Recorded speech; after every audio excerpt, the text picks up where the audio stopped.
brought to you by the EveryDollar app. Start budgeting for free today. Live from the headquarters of Ramsey Solutions, it's The Ramsey Show, where we help people build wealth, do work that they love, and create actual amazing relationships. I'm Dave Ramsey, your host, Dr. John Deloney, Ramsey personality, PhD in counseling, host of the Dr. John Deloney Show, and #1 best-selling author. He's my co-host today. Open phones at 888-825-5225. Hannah's in Fort Wayne, Indiana. Hi, Hannah. How are you? Hi, I'm good. How are you? Better than I deserve. What's up? So my question is I am 24 years old, and I would consider myself like actively dating, and I've been on many dates with guys that are well established and they make good money and they're nice, but I haven't really liked any of them. But I just met a boy and I'm smitten with him. I like him a lot, but he does make significantly less, and he has significantly less than me. And I have some goals that I would like to make for my future. So I guess, can I choose maybe to not be with somebody because of their finances? All my friends say, money isn't everything, but it is something. No, money's not everything. And financial instability is not a deal killer. The financial instability, though, is not the problem. It's the symptom. And what you're worried about is the problem that's causing his underperformance and his instability. And if he's irresponsible, lazy, impulsive, immature, those are reasons not to date someone. But if he's a school teacher and he makes $50,000 and you make $200, and you're like, I need, then I would say you don't deserve him. So it kind of depends on where you're coming from. Okay. So, he is just getting here. He's been here for 2 years. He's just what? And he moved here from Venezuela 2 years ago. So he sends a lot of his money to his family. He works really hard, but he sends a lot of his money and pays for his sister's school. And that would not be unusual for someone that gets to come to America legally and has a family in an area that is not as blessed. A lot of people send a lot of money back home. And is that also what attracts you to him? Is that he's so generous and kind and he's hardworking? He is very generous. He's very kind. He's handsome. I like him a lot.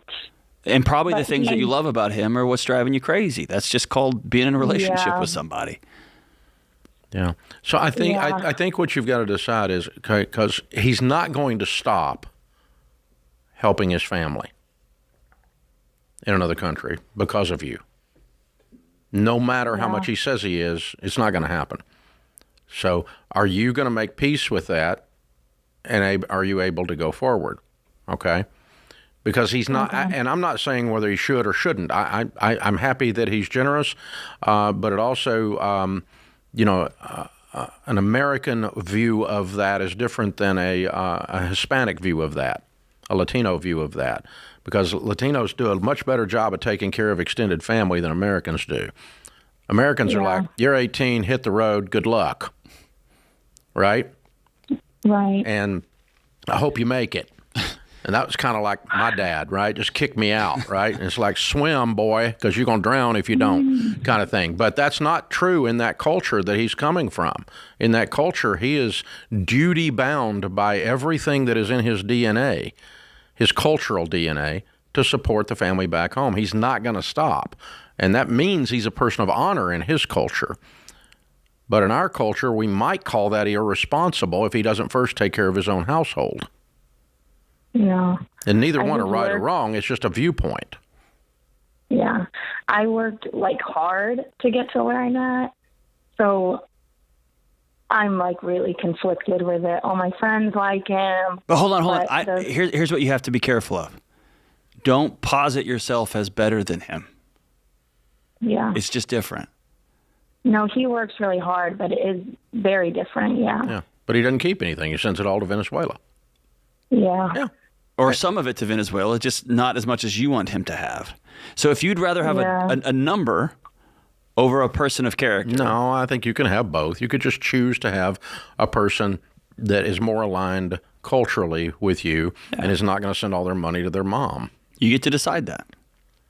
You know, and I'll say this, just in a dating, just because it hurts doesn't mean it's not the right thing. So just because you'll be sad that this one doesn't work out because your values don't align doesn't mean it's not the right move. But it doesn't mean you're shallow and you're choosing money. It just says, I'm so uncomfortable with these differences that I can't get along. And I don't have a reasonable expectation they're going to shift. Yeah, And so he's not a project. He's a person. We're not going to hope we change him. God help you. No, don't do that one.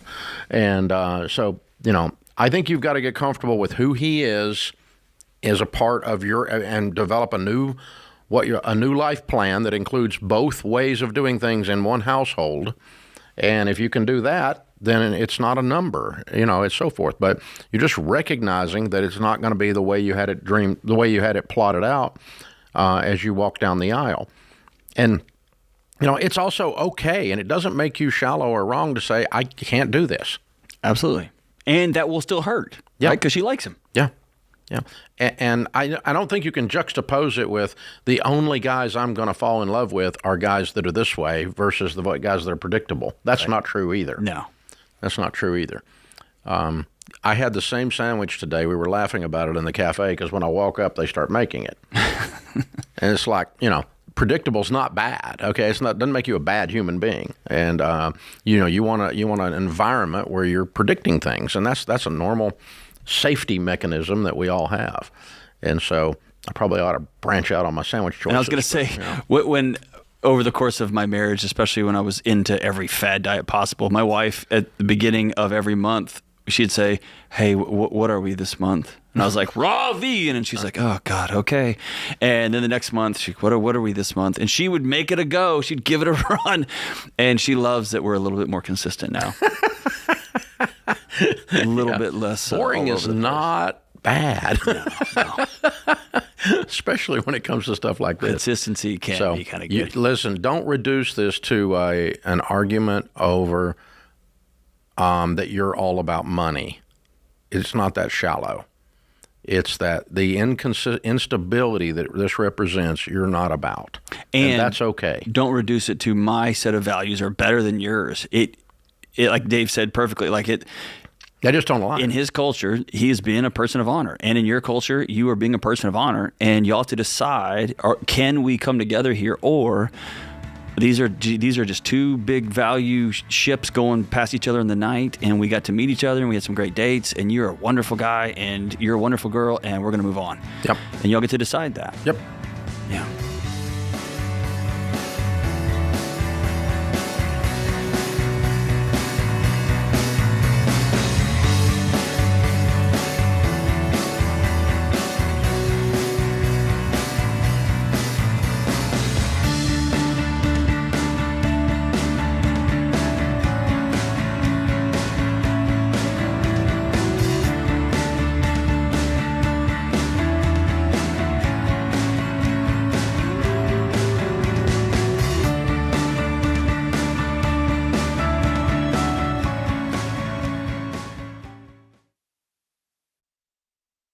George, I went my whole life avoiding being on the internet. And now everything I do in my life, my professional life, my personal life, everything's on the internet. And so now identity theft protection means the world to me and my family. And I'm the resident techie millennial here, so I've been on the internet since before it existed, and I've actually had my identity stolen before, but good news, we both have identity theft protection from Xandr. They monitor our personal info on hundreds of thousands of databases, and they alert us of any suspicious activity. And that's everything from social security number activity to home title monitoring and more. So the key is identity theft does happen, unfortunately, but if it happens, Xandr handles everything, up to $2 million in stolen funds protection and white glove service to restore your life back to normal. I don't understand how the internets work. I don't understand what's going on in this little cybery world. And that's why I'm so grateful for Xandr. They've got me and my family's back. They've got you and your family's back. And it gives me one less thing to worry about, one less thing to be anxious about, and it lets me Be a dad that sleeps at night. Yes, and all you got to do is go to Xandr.com or call 800-356-4282 to protect your family with the most complete ID theft protection available. That's Xandr.com.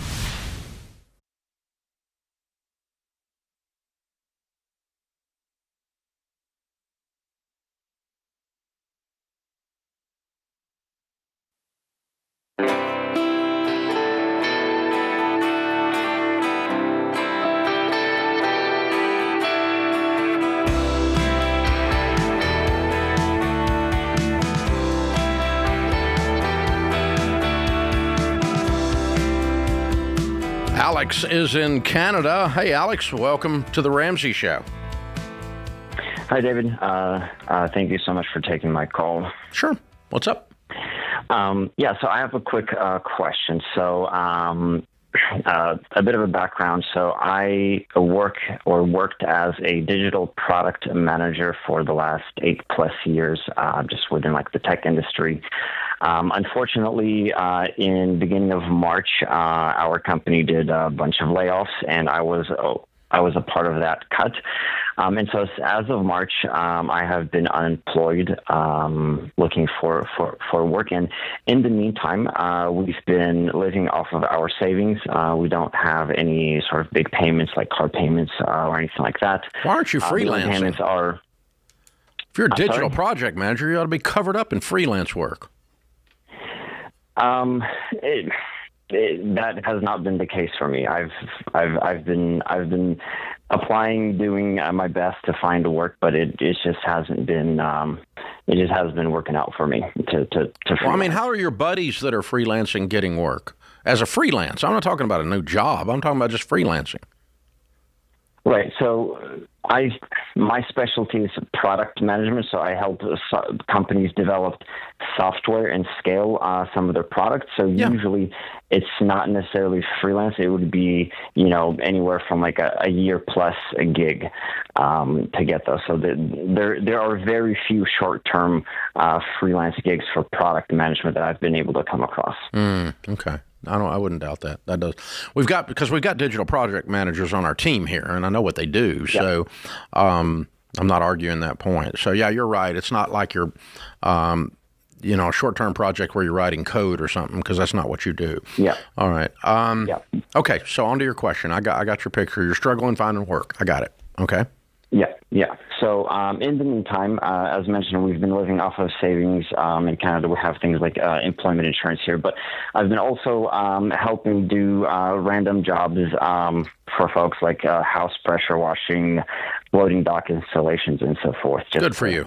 Kind of keep me going. Now, there is this gentleman that I came across, and I've been helping him with floating dock installations. He is 74 years old. He's been running a business for 16 years now, and he is looking to retire and sell that business. Mm-hmm. So I thought it might be a good idea for me to look into acquiring that business. Okay. I've done several dock installations. Like, it's not necessarily rocket science. Nope. He, as mentioned, he's 74. He doesn't do any sort of outside marketing. All of the leads that he gets are from the actual manufacturer or folks who find the manufacturer online to fill out a form. He's a regional dealer here in Canada, and so he just gets all of his incoming leads through those forms. So he doesn't do any personal Google ads or any sort of forms of advertising. And so with a digital background, I'm thinking of ways how this could scale and how I could use my skills to scale the business. Okay, so you want to talk to him about buying it. I got it. Okay. So what are we going to do? Yeah, so he initially wants $300,000 for the business. Mm-hmm. The business is net profiting annually in around $100K a year. Mm-hmm. After he pays himself a salary? No, so he is an owner-operator. Okay, so I know, but I mean, some owner-operators have enough sense to pay themselves a salary, so he's not. Okay. All right. And so he's not really netting $100K, because if he paid a manager to do the work that he's doing, he'd be netting 50 or 40. Correct, yes. Yeah, it's not worth 300. Okay, so that was my initial thought process as well. Yeah.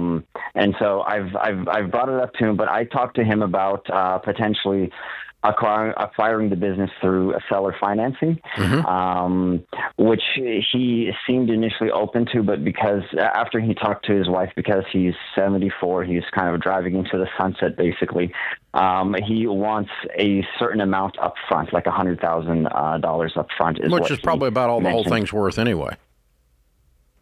Which was my guess as well.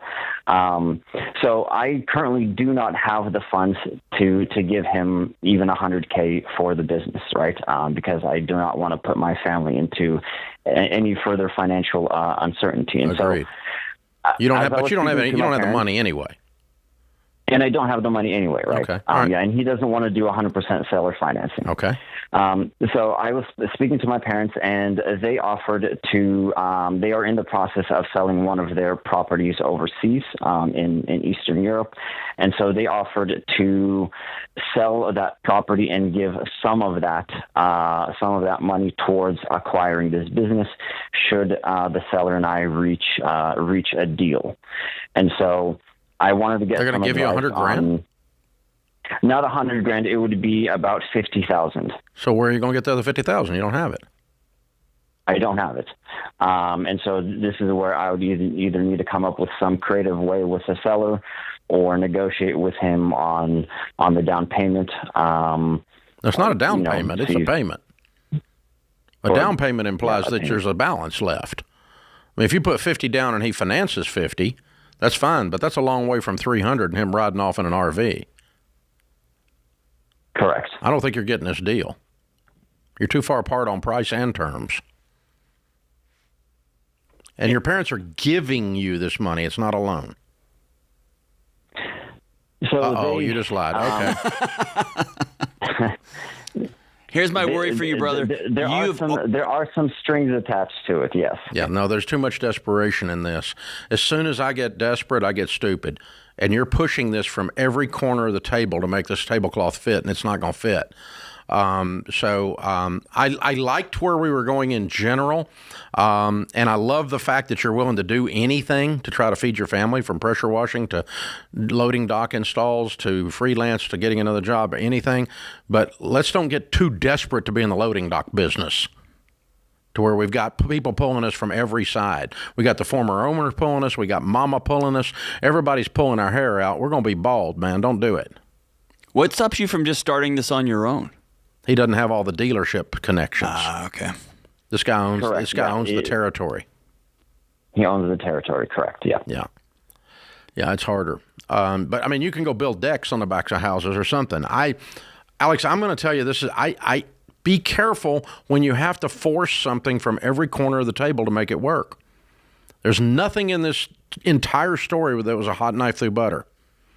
There's, you got stuff coming at you from every angle telling you not to do this. And that's not just God challenging you. It's him telling you don't do it. There's a difference. And my fear for you, Alex, you have already done the digital marketing math in your head, and you've already spent the money that you think you will make on top of this business. No, you don't pay somebody for what you might grow it to. Right. You pay them for what it is. And right now, it is a business that's worth somewhere around 150, 200K max, not 300. And he's not got any other buyers. I don't care what his wife thinks. Dave, I'm asking you this, and you should be asking me, but I'm asking you, what is the psychology behind? So let's say this guy says, I make $100,000, and Alex here says, man, if I digitally market this, I can scale it and do this and this and this. I could make $500,000 next year. If he doesn't do this deal, his mind and body will feel like he just lost $500,000. You know what I mean? Yeah, it's just FOMO. It's just fear of missing out. That's all it is. But there's this weird thing in our heads that we make up a number, and if anything less than that number, we feel like we're getting ripped off and we lost it. Yeah. And it's just it's a strange loss. One time I put an unrealistic price on a piece of real estate. Yeah. Really high. And then when a guy came in under that, I was like pissed. He took $500,000 from me. Yeah, no, he didn't. No, he didn't. I was unrealistically priced to start with. Yeah. Or if you called me and fishing said, for a California suckerfish. Hey, John, I'm going to give you a raise. Come to my office. And you gave me $100,000, but in my head I thought it was going to be $200,000. I'd be like, that dude took $100,000 from me today. Yeah, exactly. That's so crazy. It's a bass-backwards thing, but that's the way it is. So, no. Yeah, honey, listen, I love business, and I love your entrepreneur skills, and I love your your work ethic and your willingness to humble yourself and go do whatever it takes to get something going, you're a good man. You're going to find something, but don't step up in a bear trap in the process. And this smells like bear spray to me.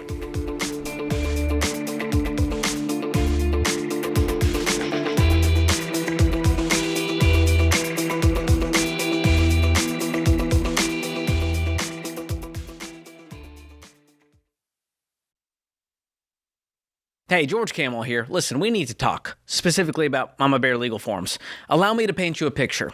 You plan a vacation, you make a budget, you book the Airbnb, you build a spreadsheet of activities because you're that person, you fire up the Maps app, and boom, trip of a lifetime.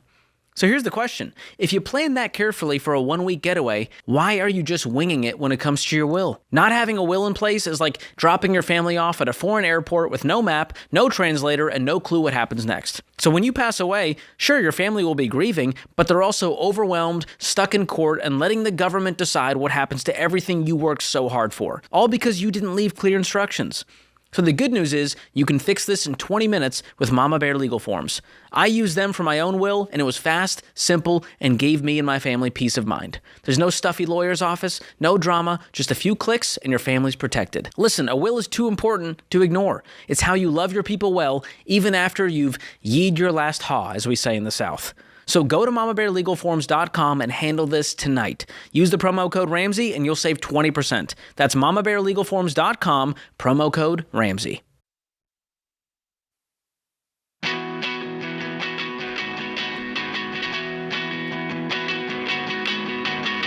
Brian is with us in Charlotte, North Carolina. Hey, Brian, what's up?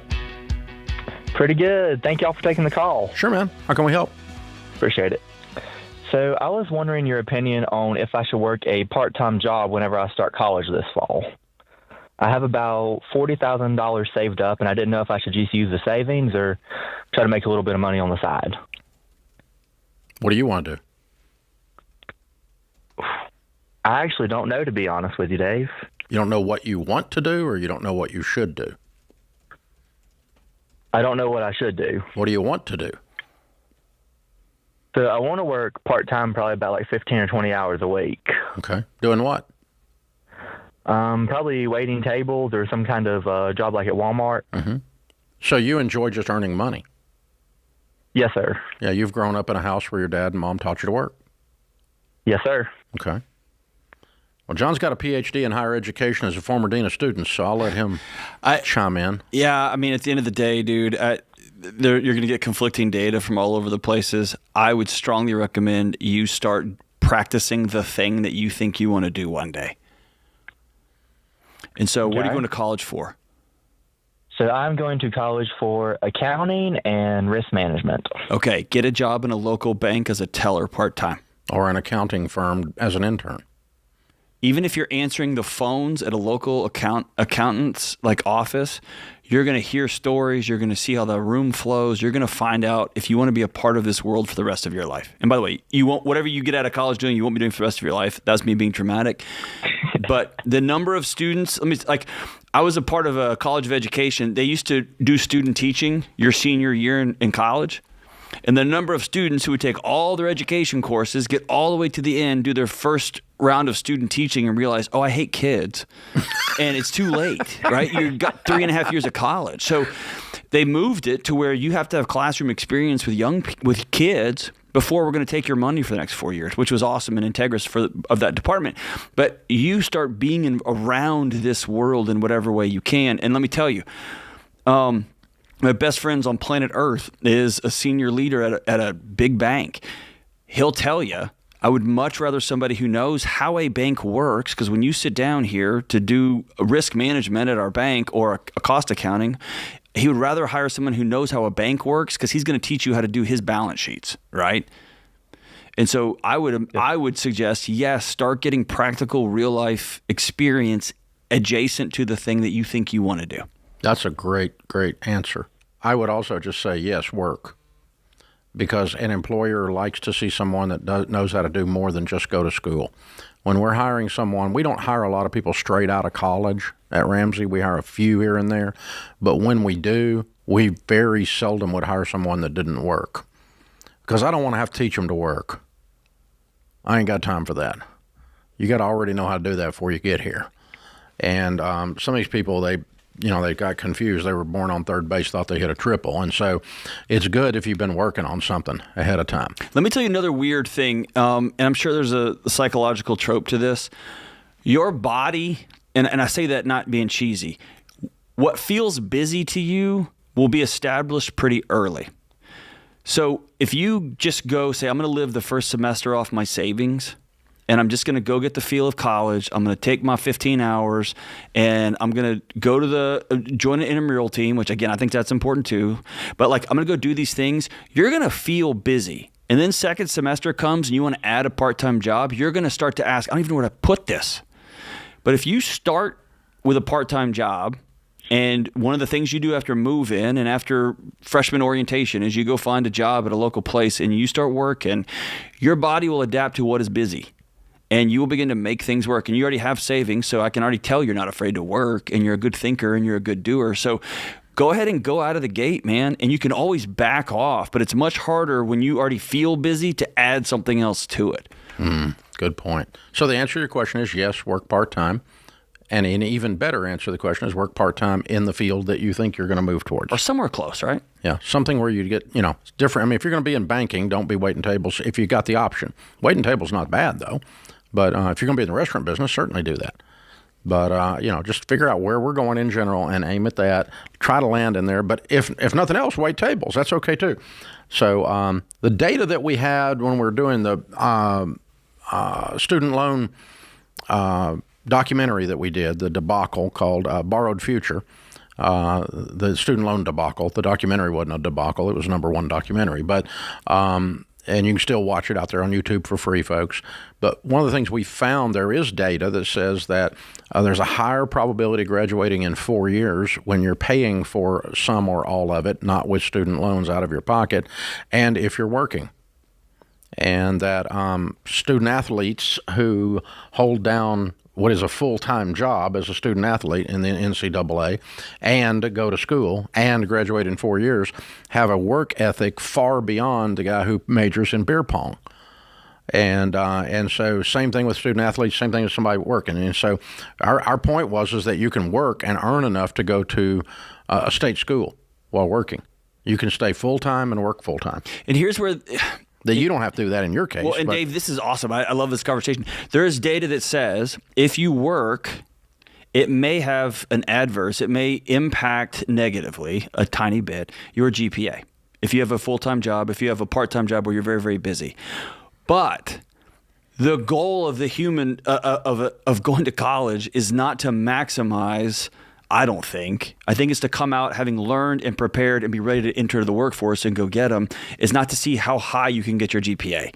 And so we used to have a joke among my buddies who were running businesses and hiring that I will take off the 4.0s because I'm just going to assume you didn't live in college, right? And that was a joke. And of course we didn't hold to that. But if I have to hire somebody who has a 4.0 who's never had a job, they just went to class all day, and somebody has a 3.56 and worked full time and got their butt out of college in 4 years, I'm going to hire them every day to Sunday because I know that they can handle a whole bunch of stuff coming at them at the same time and get their work done and provide. And they have a work ethic. That's right. So go get that stuff done, man. Yeah. Go get it. Yeah, Great question. The answer is yes. I'd work while you're in school. Yeah. I wouldn't make it mandatory for somebody, but if you're asking if you should, Brian, I think you should, yes. Bryce is in Huntsville. Hey, Bryce, what's up in your world? Hey, thanks for talking with me today. Sure. How can we help? So I'm 22 years old. I just graduated college with my master's in IT field. I worked all through college. I'm on baby step 3B. And I'm in a long-distance relationship, saving up for an engagement ring / what I'll call import taxes, since my girlfriend's not from around here. And my question is how should I prioritize, saving for a house, engagement, and retirement? And, should I do that all at once? Should I consider bumping up to my 15% and saving for those other things? Or just keep it where I'm at now. What are you making? So I'm salaried. I make 88, and I get pretty much guaranteed bonuses of about 17. So a little over 100. Yeah, very good. Straight out of school. Congratulations. Well done. Thank you. And I suspect that's probably on its way up. It's not going to stay there very long, right? That's correct, yes. Yeah. I would say your first priority is don't ever call your girlfriend an import tax again. I would just start there. That's just because I love you, man. I would just not do that. On a national podcast that everybody listens to, yeah. Word could get back, and then you would be not having a girlfriend. So there you go. You wouldn't have to get rid of that problem, yeah. All right, one less issue. And all right. So I think on the short term, if you didn't do anything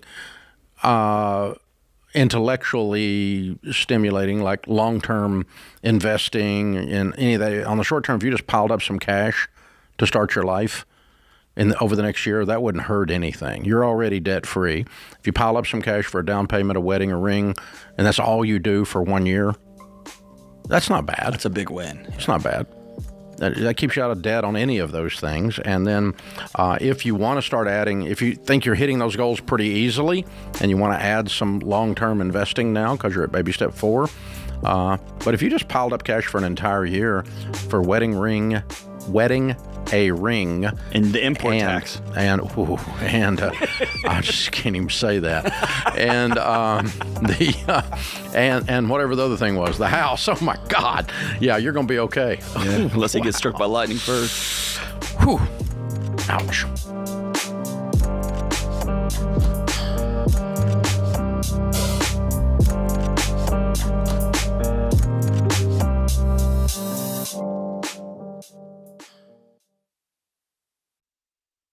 Okay, Rachel, the internet officially knows too much about all of us. So much, George. I mean, our names, our addresses, even our relatives' names. And what's crazy is even if you opt out, data broker websites can still get your info. Don't like that. No. And just a year ago, get this, the average person had about 300 pieces of personal data floating around online. Now it's over 600. It has doubled in a year. You guys, that is so concerning because that info then can be used in phishing scams, impersonation, and even harassment. That's why George and I both use and love Delete Me. Yes, Delete Me scrubs your personal info from hundreds of these data broker sites, not just once, but all year long. And there's real privacy experts behind the scenes doing this, not bots. So this is digital hygiene we all need. We all need it. And then they will send you a detailed report showing exactly where they found your data and what they removed.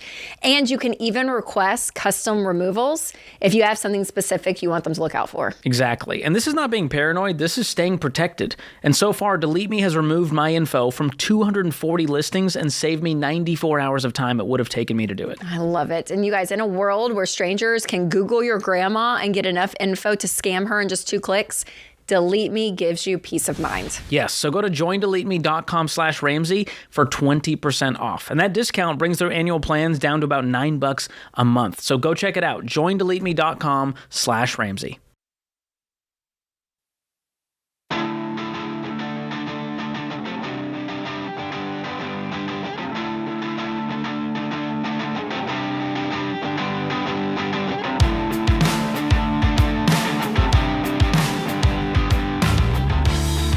If you're tired of living paycheck to paycheck and you're feeling like you can't get ahead, you need to join one of our free Every Dollar trainings. We're going to show you how to handle money, folks. These are new trainings every week, and they're hosted by one of the Ramsey personalities. So that would be Jade or George or Rachel will be there. We're going to show you how to stick to a budget, how to put one together. And you're on average, people find $9,000 worth of margin using every dollar. That means you can make that kind of movement almost like a head start kind of thing. Yeah. So check that out. It's free. It's everydollar.com/webinar. And there's Q&A that's live too, which is kind of like being on the show in a way, right? So everydollar.com/webinar. It's free. We're doing them all the time with the Ramsey personalities. Be sure and check one of them out immediately. Amy's in Spokane. Hi, Amy. How are you? I'm good. How are you? Thanks for having me. Sure. How can we help? Okay, so I have a bit of a situation. So currently I'm a teacher, and I make about like $56,000 a year. Mm-hmm. Recently I applied to work with my state as a service coordinator, so I wouldn't be really leaving my field completely. It's still working with kids. Mm-hmm. But it pretty much doubles my salary, which is fantastic. It's anywhere from $90,000 to $106,000 a year, depending on how many is on my caseload. Mm-hmm. But the problem I'm running into is it's a contract position, so it's a 1099 and not a W-2. So I have to, do my own taxes. There's no benefits, and there's no retirement whatsoever. So I'm just curious. One, do I accept this job? I haven't even offered it, but I'm thinking way ahead. I've had the interview. It went well. Do I accept this job? And if I do accept it, how do I save for retirement? I'm so used to having my 401k that I don't know what to do. Good for you. Good questions. You accept the job if it takes you to where you want to be in 10 years, regardless of benefits. Where you want to be in 20 years, regardless of benefits. Okay? Because you can buy your own health insurance, which you'll have to do. You can fund your own Roth IRA and even do what's called a simple 401k, which is an IRA or simple IRA, which is a 401k for small businesses. You can do both of those. So you'll easily be able to adequately fund your retirement, buy your health insurance, and of course you're already paying one side of your taxes. Now you just get to pay the other. So you have a 7.63 increase in your taxes because you're going to pay both sides. You get a 15.3% self-employment tax versus your employer matches half of that if you're a W-2. Okay? So you're going to lose $7,000 there. You're going to lose another $7,000 on health insurance, and the retirement that you had wasn't 100% pension anyway. It was a 401k with the state, so you were getting a match. You were having to put something in there anyway, so you're really not losing anything much there except maybe a little bit of match, but I wouldn't worry about that. The point is, though, that you're making a lot more money, you're free, and you're not under the illusion that somehow the state is going to take care of all my needs, which when you start talking about benefits, that's kind of what's happening in your spirit. You know what I'm saying? Right. And this I get to create my own hours, and I have like a job that I want to start on the side, like my own personal side business. Ding, ding. Free up time for that. Yeah. You got to do this. You got to do it. But you need to meet with an insurance pro and get with the folks we recommend here at Ramsey. They'll help you put the health insurance in place, health trust they're called. And you need to meet with your SmartVestor Pro in the area. You can find them at RamseySolutions.com and get your IRA started. And if you want to do more than a Roth IRA into retirement, which you should probably do more than that, if you're out of debt, that is. And then you could do also the simple IRA, which is a 401k for small businesses. And you might even look at a SEP. There's 2 or 3 things you can do there. They're easy. They're not hard. And they'll be able to explain it to you in one meeting, and you'll understand it. But you got to buy health insurance, and you got to get your retirement set up. And you need to set up you probably ought to meet with your tax preparer and automatically start setting aside money for taxes as well out of each check. Right. Okay. So it doesn't sneak up on you, right? Right, yeah, definitely not. Because in the second year, you're required to do quarterly estimates, so you might as well do them in the first year. And because it helps you withhold. So you just say, okay, each quarter I have to pay 1/4 of my income tax. And so you just start setting money out of each check to do that with. And it keeps it from sneaking up on you. So you got to do a little bit of book work. You kind of got to manage your life a little more, not be managed by the state. But none of this is really that. It's not intellectually straining. It's just a matter of setting up some systems in place that automatically come out of your checking account. So you're funding your retirement, you're funding your health insurance and that kind of stuff. So write it down. It's Health Trust. Our guys will help you put your health insurance in place. They're not any trouble at all. They're an advertiser. We endorse them. And the same thing with the SmartVestor Pro. You can find them one in your area. Sit down with them. They'll help you get your retirement stuff going. And if you want a tax pro, you can find them too at Ramsey. And at RamseySolutions.com, and they'll help you set up your quarterly withholding, and that's how you do it. Because now you're self-employed. That's what contract means. Amy, I want to challenge you to, when this episode drops, I want you to go back and listen to yourself describe this new job, because you did a great job peeling the math back, but listening to her explaining, this is the job for you. It's perfect. She lit up. Yeah. If I were hiring you to do that job, the way your eyes lit up and we didn't even see them would cause me to hire you. Get that? Yeah. I want somebody on fire like that doing a job over here at Ramsey. Yeah, you'll get this job. It's like, oh, yeah, just let me at it. Put me in, coach. I mean, come on. Yeah, that, and I got to do the side gig, and I'm going to be where I want to be in 20 years. Yes, you've got to do this. Go get it. And don't ever, folks, I'm going to double my salary, but I'm going to lose my benefits. the answer to that is, woohoo! It's not, oh, God, okay? It's no. People become slaves to benefits. That's why companies offer them, because some people place too high a value on things that mathematically don't have that much value. It's convenience. I want someone else to take care of this for me. Well, and it's this idea of having a babysitter. I've got somebody that, I don't have to think about it. And so somebody taking care of me. It's and I like the idea of, just being in the real world. So it's a good thing. Very good thing. Jared's in Salt Lake City. Hi, Jared. What's up? Hey, how are you guys? Great. How can we help? I just really quick, I've been listening to you for years. My son is in business classes, and he has totally taken on the Ramsey doctrine. I think there's a picture of you in his living room, actually. Bless his heart. He needs to get some heart. He should call my show, because that's not well. Right. So I've been kind of not dabbling, but I've been diving deep myself for about the last 3 weeks. I got Baby Steps Millionaires on Audible. So Thank you. Jared, I'm going to run out of time. What's your question? My question is, Dory, my girlfriend, we are getting married here pretty quick. She's got about $70,000 worth of tax debt from her former marriage. She's kind of discreet about it. She's embarrassed about it. She's an absolute sweetheart. Who didn't pay their taxes, her or her husband? Her husband and her both. Like, it was a joint. Who was filing the taxes? Her husband was. Okay. Investigate, get with a tax professional, preferably even a tax attorney, and investigate what's called the innocent spouse provision. And that is designed for something that's like this. Like, the husband's running a business, and she just signs the returns, doesn't even know what's going on. And then he screws it up and runs it in the ditch, and there's a $70,000 bill. But she really signed everything, and they've married filing jointly, but she didn't really know what was going on. And that's what the innocent spouse provisions is about. And they will release her if she can make that case, and they will go after only him. Okay. Yeah, because she was working full time. Her and I are both school teachers. She's been teaching school, through the whole time. Working is not the issue. The issue is, did she know what the flip was going on, or was he running his own little side gig over here and she blindly signed it? Right. Okay. That's the story. If that's the narrative, the innocent spouse provision, and get with one of our tax ELPs on RamseySolutions.com. They endorse local providers there for taxes. They can help you, and if they can't help you, they'll know who in your market can, and they'll hook you up with a good tax attorney. It depends on how complicated the case is, but for $70,000, you could drop $5,000 clearing this up, and it'd be a good investment in attorney's fees or tax CPA fees, either one. But don't use one of the people off the stupid cable ads.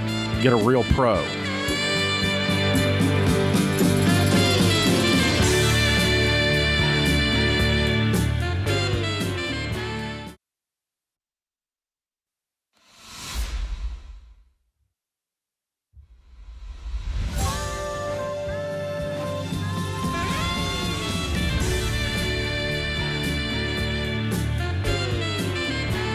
Live from the headquarters of Ramsey Solutions, it's The Ramsey Show, where we help people build wealth, do work that you love, and create actual amazing relationships. Dr. John Deloney, Ramsey Personality, is my co-host today. He's a #1 best-selling author, a PhD in counseling, and host of the really popular Dr. John Deloney Show on the Ramsey Networks. Be sure and check him out.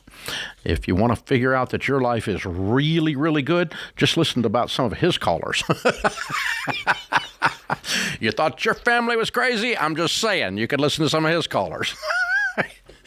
You didn't have any idea you were going to end up being Jerry Springer, did you? Listen, there's a few times I get off the show and I drive home and I call my wife and I can tell she's busy doing something. She's like, "What is it?" And I said, "I just need you to know we're doing great. We're doing great."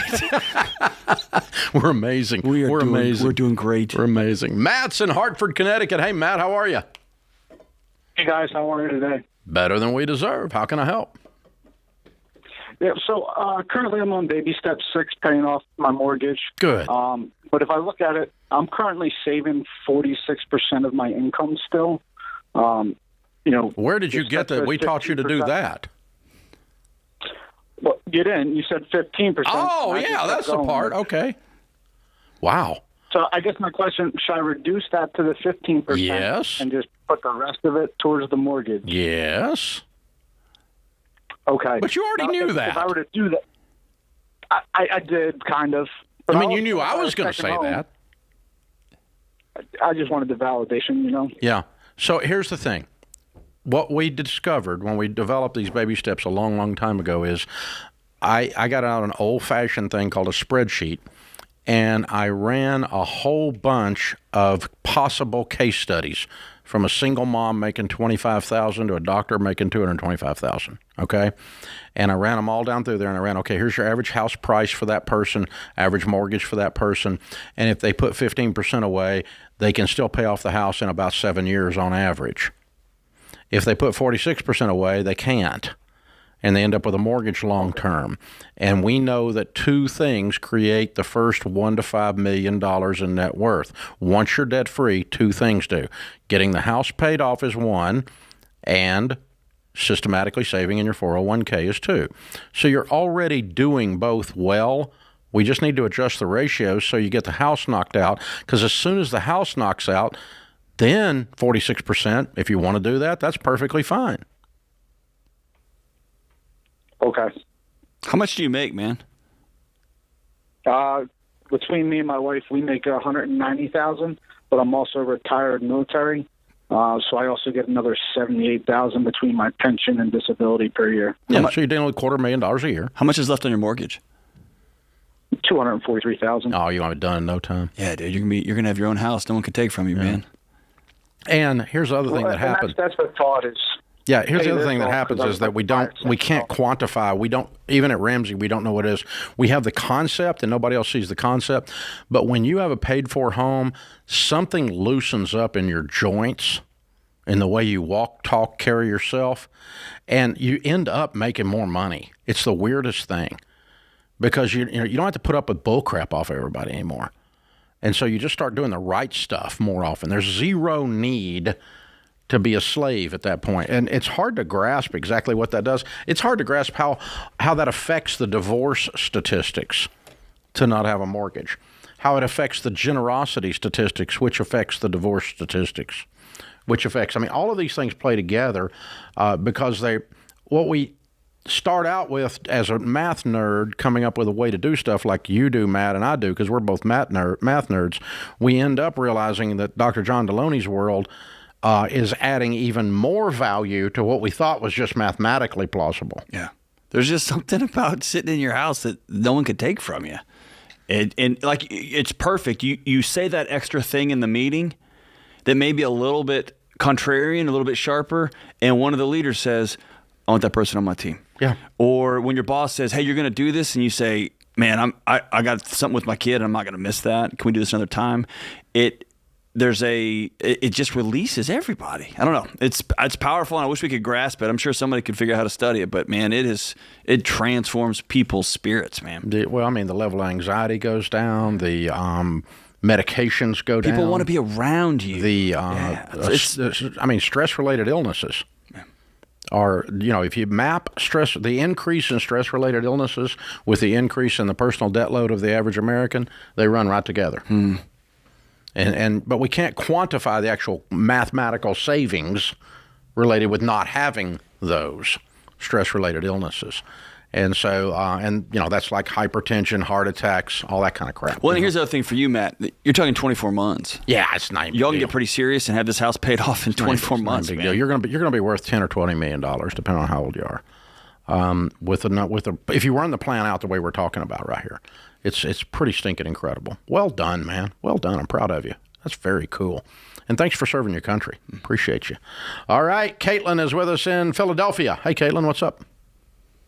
Hi. Hey, I was calling. My husband and I are on baby step 2. We've had a few years of a lot of transitions. Husband lost a job a couple years ago, ended up getting some others. Long story short, last year we made a move. He's a pastor, and we moved for a position that would give him probably like the most he's ever made. We bought a house. We had sold a house, so we bought a house. I actually ended up taking a pay cut. But we've not been super happy. We've missed where we used to live, and we have an opportunity to move back to where we had been. And it doesn't have much room for growth, though. We live currently outside of a city. This position will be rural again, and we're really not going to probably ever end up. I don't think you're going to be as happy as than you thought you were, because you left for those same reasons that are still there. You have to realize that wherever you move, you and your husband are going to go with you there. Yeah, a lot of it though is like we're in our 40s already. We have teenagers. They've not been real happy. But it's because they're not happy because they're living in a house where their parents aren't happy. Yeah, children absorb the tension in their home. This has been more stressful of a situation. Like, I do feel like we took on too much mortgage. Okay. So we're struggling, in that area. Why don't you buy a cheaper house and stay there? So that's my question, I guess. Do we? Oh, I thought you were going back to the country. Here? Well, yeah. I would not I would not recommend uprooting teenagers again and moving across the country again. You went suburban, then you went to urban, and now you're trying to go to rural. You're chasing something, and until you and your husband go sit down with a marriage counselor and figure out what it is about the world y'all are co-creating together in real time that y'all aren't happy with, I wouldn't recommend running across the country. I would recommend what Dave said: sell the house you can't afford and buy a house you can afford, or rent a house and stay there. Other than that, yeah. And let's work on peace. Solve for peace in the family. Yeah. I'll send you a copy of Building a Non-Anxious Life from John Deloney. I think you'll like it.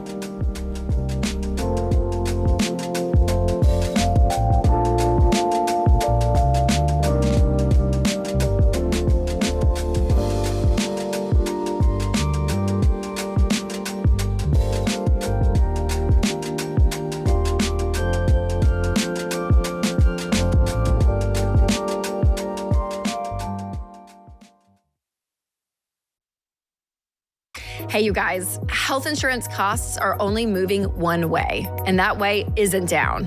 And if higher costs aren't enough, the wait times to see your doctor are longer, and it's harder than ever to get anything approved through the bureaucracy. So, if you feel like the system is working against you, try a biblically based alternative to health insurance: Christian Healthcare Ministries. CHM is a health cost-sharing ministry that's helped hundreds of thousands of families like yours take care of over $11 billion in medical bills since 1981. CHM has also helped them stay true to their values and avoid miles of red tape. And CHM support goes far beyond meeting financial needs. They also help meet spiritual needs. Members become part of a family who will pray with them and for them when they experience a medical event.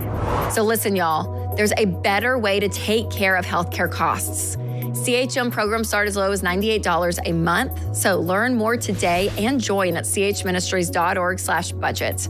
That's chministries.org/budget.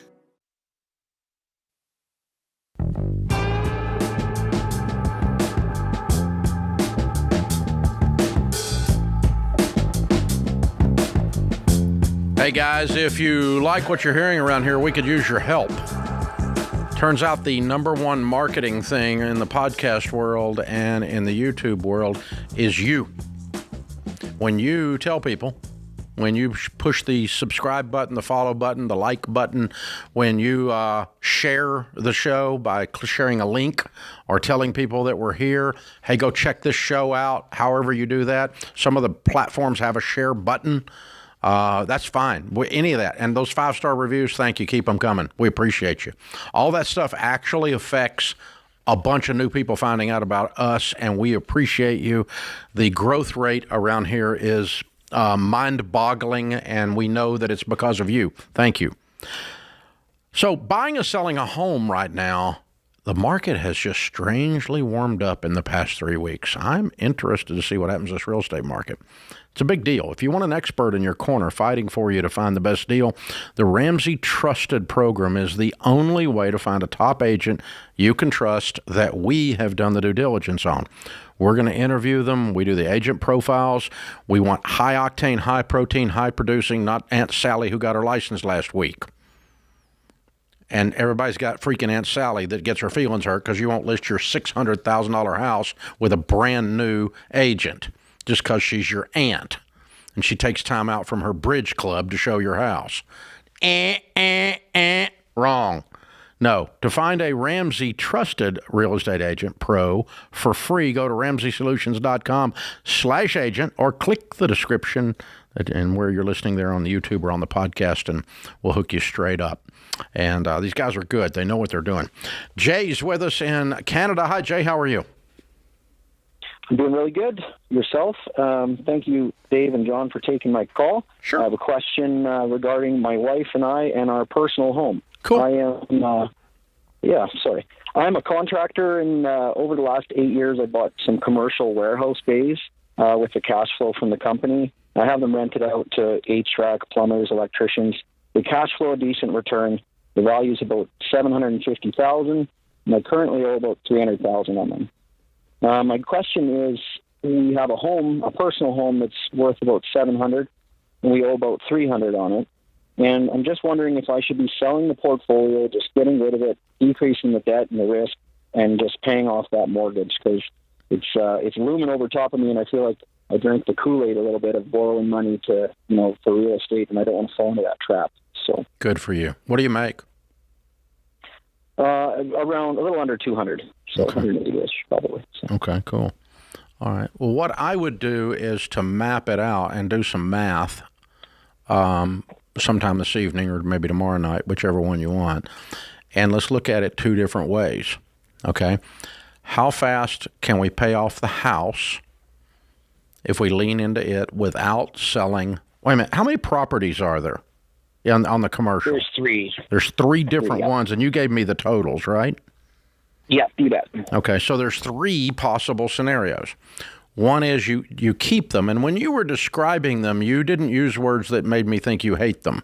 You like those properties, don't you? I've had them for 8 years. They cash flow. They've been full the whole time. That wasn't what I asked. I said you like those properties, don't you? Yes. Okay, that's a simple thing. You like all the things that you just started describing, and they're all good things. I'm a real estate guy. I love real estate. I've got more money tied up in real estate than anything else, so I love it.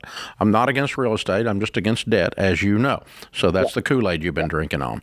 Okay, so three possible scenarios. You take your $200,000 income. You say, if I keep all three of the properties, how long does it take me to pay off my house?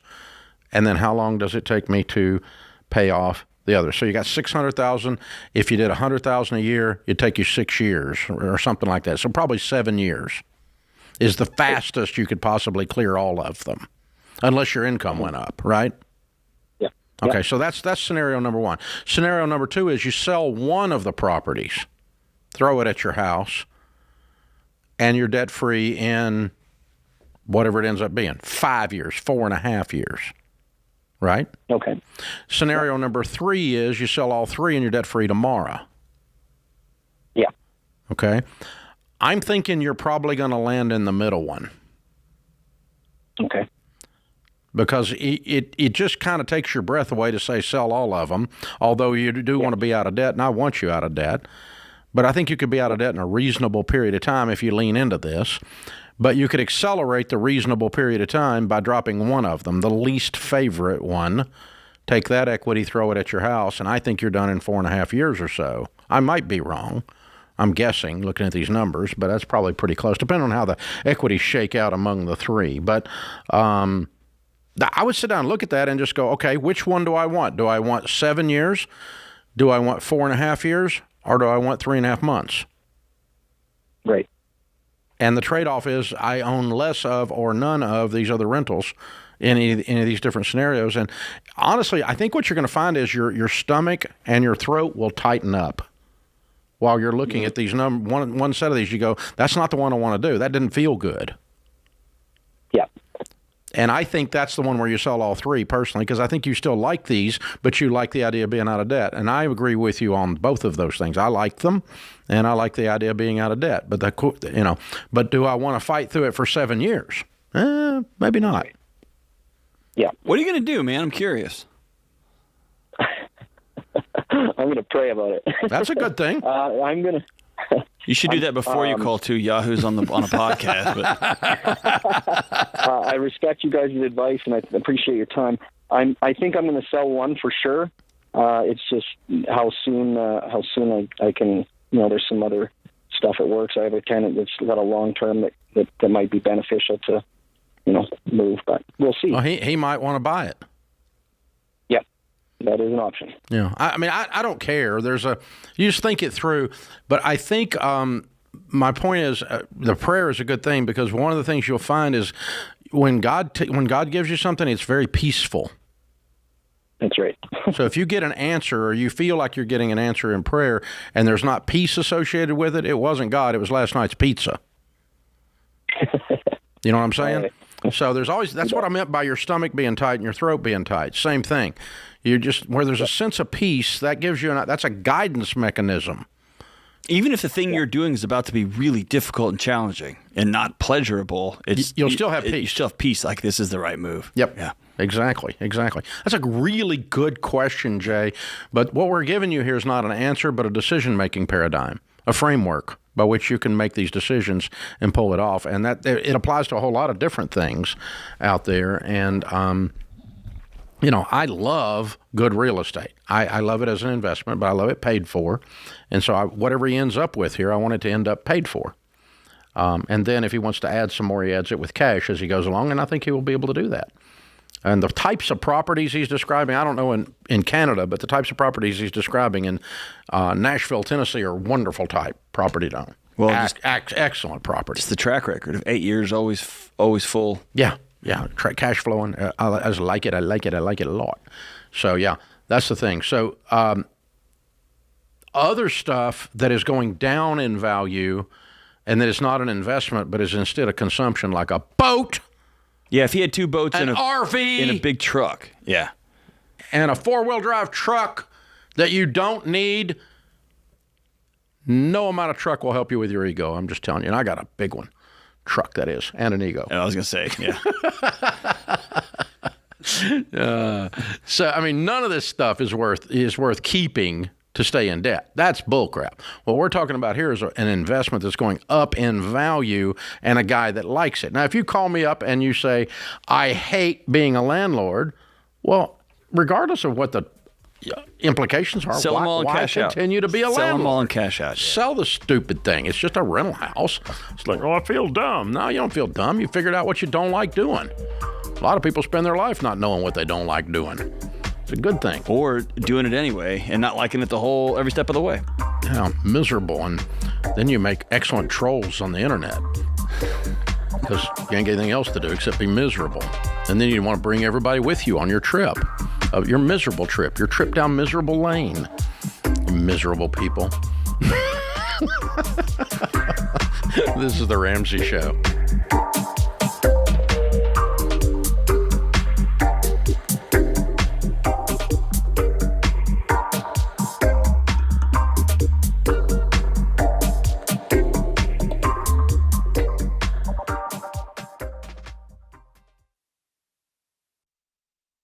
These days, business as usual is anything but. Tariffs make trade policy a moving target, supply chains are squeezed, and cash flow is probably tighter than ever. So if your business can't adapt in real time, you're in a world of hurt.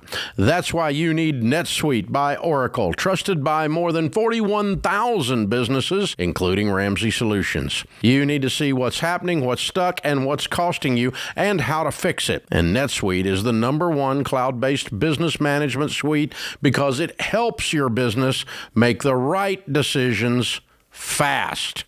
It brings accounting, financial management, inventory, and HR into one place so you're not left shuffling a dozen different spreadsheets.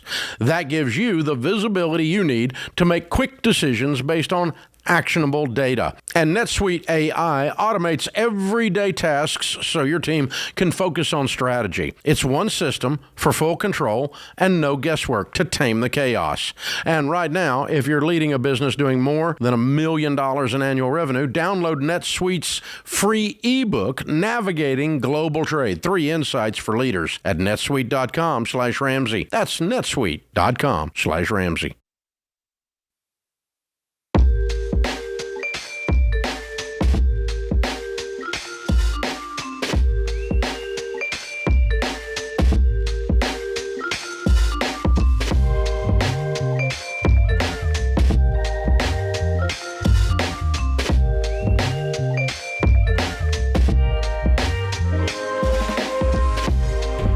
Thanks for joining us, America. We're really glad you are with us. The Ramsey Show question of the day is brought to you by Why Refi. If you're ready to stop drowning in private student loan debt, we found a way. It's a company called Why Refi. They throw you a rope.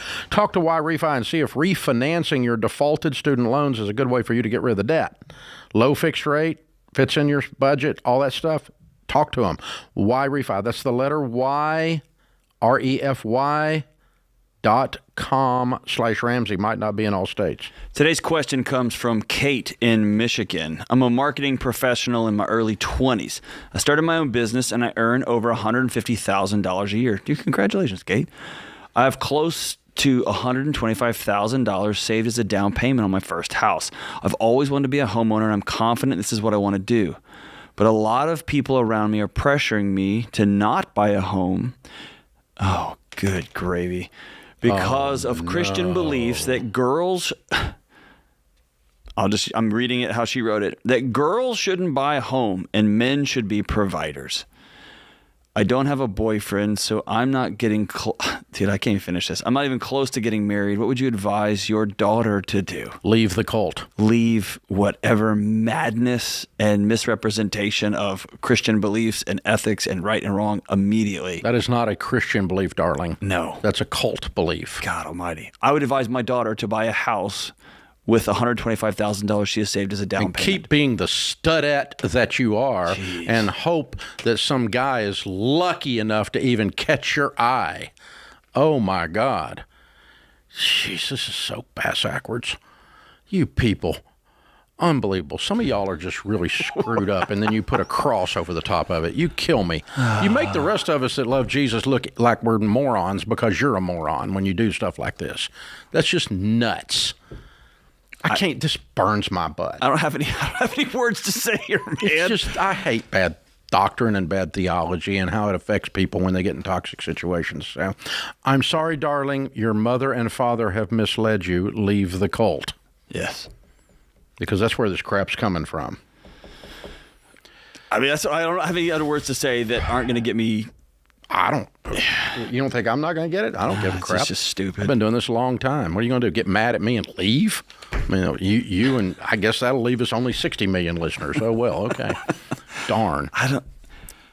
Is this real? Oh, it's definitely real. You were on a podcast the other day. I was. You're right. That's right. Traveling. You're right. You were in the middle of one of these dadgum things. You know who usually start? Okay, cool.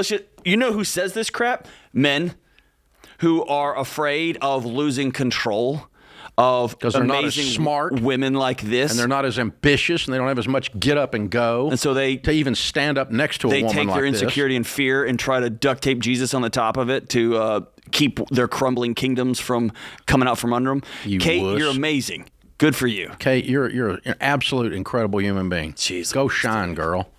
Go shine. And just pray. Have some guy pray that he finds a woman as good as you to sign up with. Oh, my gosh. I mean, if you've got a son out there and you're looking for it, I mean, Kate is a good one. In Michigan. Yeah, she's former cult, but yeah. she does have that. She'll have some counseling necessary because PTSD getting out of this cult is going to be painful for a minute. But darling, you are. What would I ask? I'm being a little bit melodramatic, but not much. But not really. Not much. I am going to strongly encourage my daughter to I'm going to give her a picture of what a healthy marriage looks like because I want her to think I want to be a part of that institution. I want to be a part of this thing because my mom and my dad laugh a lot. They've got a ton of joy. Their finances work together, all the stuff that the data tells us. I want her to have a ringside seat of how amazing this thing is that my mom and my dad have. That's number one.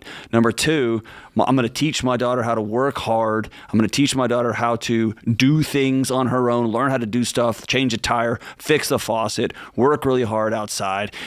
She was out doing some crazy hot yard work the other day. She's 9, and I pay her well and take care of it. Anyway, I want her to be able to know how to do... She's going to the salt mines on Friday. She's not doing that. That's where my son is right now. But I want her to know how to do hard stuff. And yes, dude, if she says, Dad, I want to start my own business, I think I can make $150K a year. I will be shoving, her mom and I will be pushing each other to see who's going to be the biggest cheerleader. And we're going to say, go get it. And if she says, Dad, I have $125,000 as a down payment, I don't have any men that are worth my time yet, I'll say, can I go house shopping with you? That's what I would say to my daughter, period. End of story. Ding, ding, ding. Ta-da. God, this gets me fired up, Dave. Whew. Man, I think we probably ought to stop. Heidi's in Casper, Wyoming. Hey, Heidi, what's up? Oh, not much. Thanks for taking my call. Sure. How can we help? My husband and I are debt-free, and we, about 2.5 years ago, sold a business and have kind of taken the last 2.5 years to just figure out what we want to do in life. And he has recently gone back to work, needed some purpose, went back to work, doing something he loves, something he cares about. So he does home inspection, and he went to work for a guy. And he has been there for, let's say, 4.5 months. And he loves it. It's been great. Recently, he has asked for a few days off. And essentially, the employer has denied him taking any time off. And he's not asking for paid time off. He's just asking for a few days here and there so that we can enjoy our family. We have kids that are almost out of the house, and we'd like to take the time to create memories during that, during the summers and stuff. And he has denied him taking any time. He doesn't make great money. But again, he loves it, and so it makes it worth doing it for him. He has the opportunity to he has all the skills to go do it on his own. And he is going to would like to have a conversation with the employer and say, look, here's, can we make something work? But he's pretty certain that he's going to say, no, that's not going to work.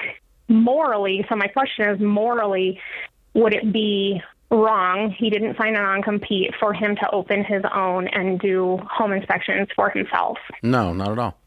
And that's what he should do, as long as he doesn't take clients from his former employer. Okay.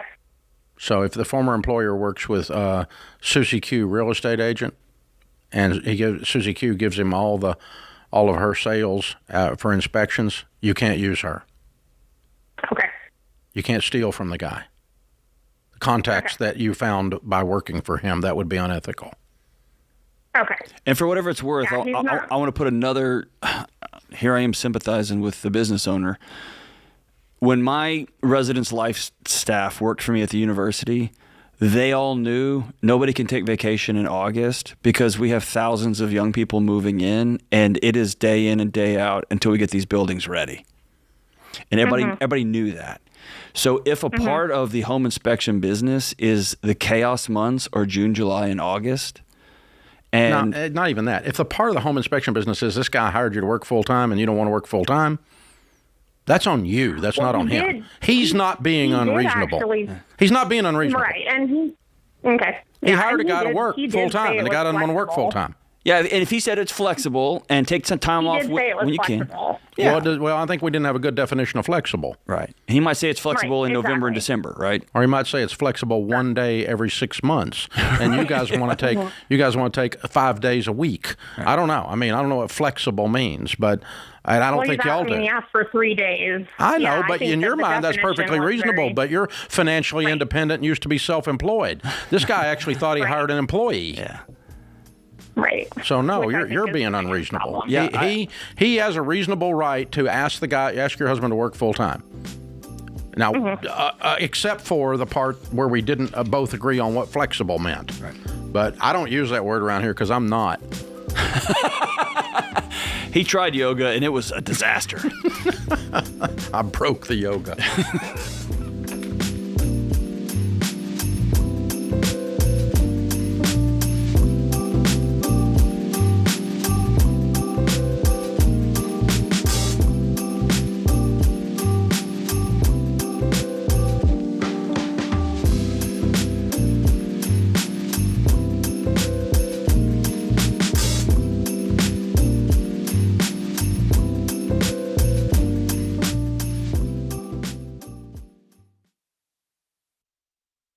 I get it. Switching banks is a pain in the you-know-what. But if your bank doesn't line up with your money goals, it's time to make the switch to Fairwinds Credit Union. Listen, you guys know how I feel about big banks. They make money when you stay broke, charging you overdraft fees, pushing credit cards, and telling you debt is normal. And that's why I only work with folks who help you, not just profit off of you. Fairwinds is different. They're owned by their members. They're nonprofit, and they share our values. They even advertise with billboards saying they want their members to be debt-free.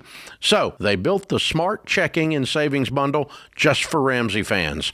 You can open your account online in minutes, and here's what you get. Free checking with no minimums and no monthly fees. Savings with a high APY to help you in baby step 1 and beyond. And a mobile app that actually makes sense. Plus, you also get access to over 33,000 fee-free ATMs and more than 5,000 affiliated branches nationwide. So don't settle for a bank that slows your progress down. Choose one that's built to help you win with money. Go to fairwinds.org/Ramsey and open your Smart Bundle today. Fairwinds is federally insured by the NCUA.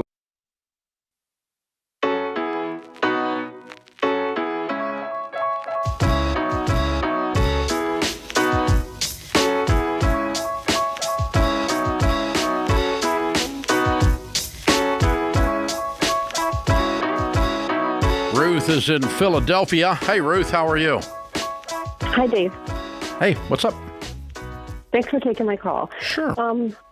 My 20-year-old son passed away about 4 months ago. No, what happened? Motorcycle accident. Oh, There was a motorcycle accident. Oh. Yeah. Ruth, what was his name? Elijah. Elijah, good kid? Yes, great kid. Pretty amazing. Hard worker. I'm so sorry. Yeah. Thank you. Between some money that he had saved because he was a good saver, he had done your program, and then there was a life insurance policy we didn't know on him. We've been left with about $95,000. My husband and I have $21,000 left on our house, and we didn't know, and that's the step we're on. Do we just pay off the house, or do we need to sit and wait longer? My husband does have a little reservation because we haven't gotten a police report, and he's like, what if somebody wants to sue us? We were told originally from the first cop that it was not our son's fault, but we don't have anything in writing that says that. Is there an open case against you? No, not that we know of. I would call the investigator of the accident. Was there another vehicle involved? Yes. Okay. Someone hit our son. Okay. Is there going to be an additional suit at a later time? We don't know anything. We were told it was going to the prosecutor's office. No. Will you be filing a suit at some time? We hadn't thought about that. Against the person who hit your son? We haven't even thought about that. Okay. If you're worried about a legal implication, I would get advice from an attorney if y'all have one. If you're considering a suit down the road and thinking through all that kind of stuff, 4 months is. I always tell people don't do anything for 6 months. Okay. If you're itching to do a thing, maybe find a small cause to donate to or something like that. And I also, wouldn't even do that right now. Yeah, but I wouldn't do nothing for a couple more months. I don't think money is an issue right now in your life. A broken heart is an issue in your life. Yeah. And so we don't need to pay the house off yet. Not yet. I would set the money in a high yield savings account and just forget it's there. Until it's at least 6 months old, until the tragedy's at least 6 months old. Because it takes about that long to even get a full breath. You can't even get your lungs full right now still. Okay. Right? Right. No, I agree. Yeah. And I can't imagine being in this situation, but I do know that even as clear thinking and decisive as I am, I don't think I would be in. I know I would be in a debilitated state to make great decisions. I think looking in from the outside, paying off the house is kind of a no-brainer. I don't think it's a big deal at all. I mean, 95,000 minus 21. Even if you've got some legal things, you're going to have enough. But I just don't think you need to worry about it right now. That's my point. Okay. I think it's good just for you and your husband to be holding each other and crying right now. Ruth, unfortunately, I've had the honor and the heartbreak to sit with a lot of parents in this situation. Let me ask you this. I often hear some semblance of this story. There's an emptiness, and I feel like I need to do something. Does that encapsulate your story, or are you feeling something different? No, I feel like I do need to do something. Okay. I would challenge you and your husband to do something, to either together or somebody else, or by yourselves, but find a thing to just plug into and say, for 3 months, I'm going to plug into this thing. Local library, reading at an elementary school. I'm going to volunteer at a summer camp 2 hours a day. Just doing a thing that will get you up and moving to do a thing, and then you can go back home and get back under the covers. Okay. Otherwise, you're going to end up just scrolling and thinking, well, do I need to do this, and do I need to do this? And that pressure becomes anxiety over time. You start worrying about things into the future. And so find a small thing for you just to, lack of better terms, I wish I had a nicer way to say this, just discharge some energy into a thing that will be positively oriented, something that will help somebody. Are you guys in a good church? We are. Good. So you got a good community crying with you. We do. And Good. we have older children, and I am pouring into my father. I have a 95-year-old father I'm helping take care of. Great. Yeah, that's a positive, yeah. Okay. But that can also come with its own set of grief too, right? It will. Yeah. Yeah, it does. Yeah. So even if it's as simple, can I tell you something my parents did? And they didn't even tell me they did this. I found this out secondhand. They got in a car. They live in Central Texas. They got in their car and drove a couple hours and picked up somebody who lost most of their house. They picked up all the laundry in the house, 9 trash sacks, and drove it all the way back to their house, and they're just doing laundry for the next week. They live in Texas. They felt like they needed to do something with these floods, and they have very limited resources, and they got in the car and they did a small thing. It ended up being a huge thing for that family, and they didn't tell anybody. They didn't even tell me they did that.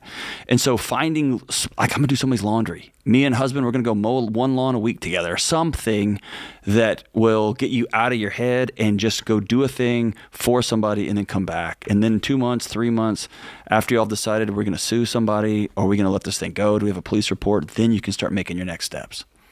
Wow. Preston's in Columbus, Ohio. Hey, Preston, how are you?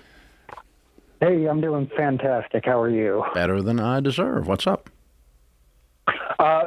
My primary question, is it more important to follow your baby steps exactly, or is it more important that me and my wife agree on how to get out of debt? Baby steps. Forget your what. I'm totally kidding.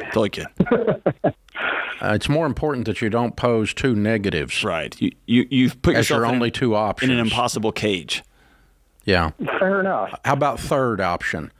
We both sit down and talk about our goals and how we're going to get there long enough that we agree on the way we're going to get there. Okay. So this is not an argument about the baby steps. This is an argument about power. I hadn't considered that. I appreciate that perspective. So, yeah, I mean, the baby steps are correct. Obviously, I'm going to say that, and because I've got 10 million, 20 million people that have followed them and had great results and followed them exactly. And so, no, I'm not going to tell you to deviate from that. But that's a spirit of legalism, and that's not the spirit we want to get. We need to get a spirit of alignment. But if we can't get alignment on something that's smart, there's got to be an underlying reason for that. And let's get the underlying reason for the lack of alignment out in the open, and which is a power struggle.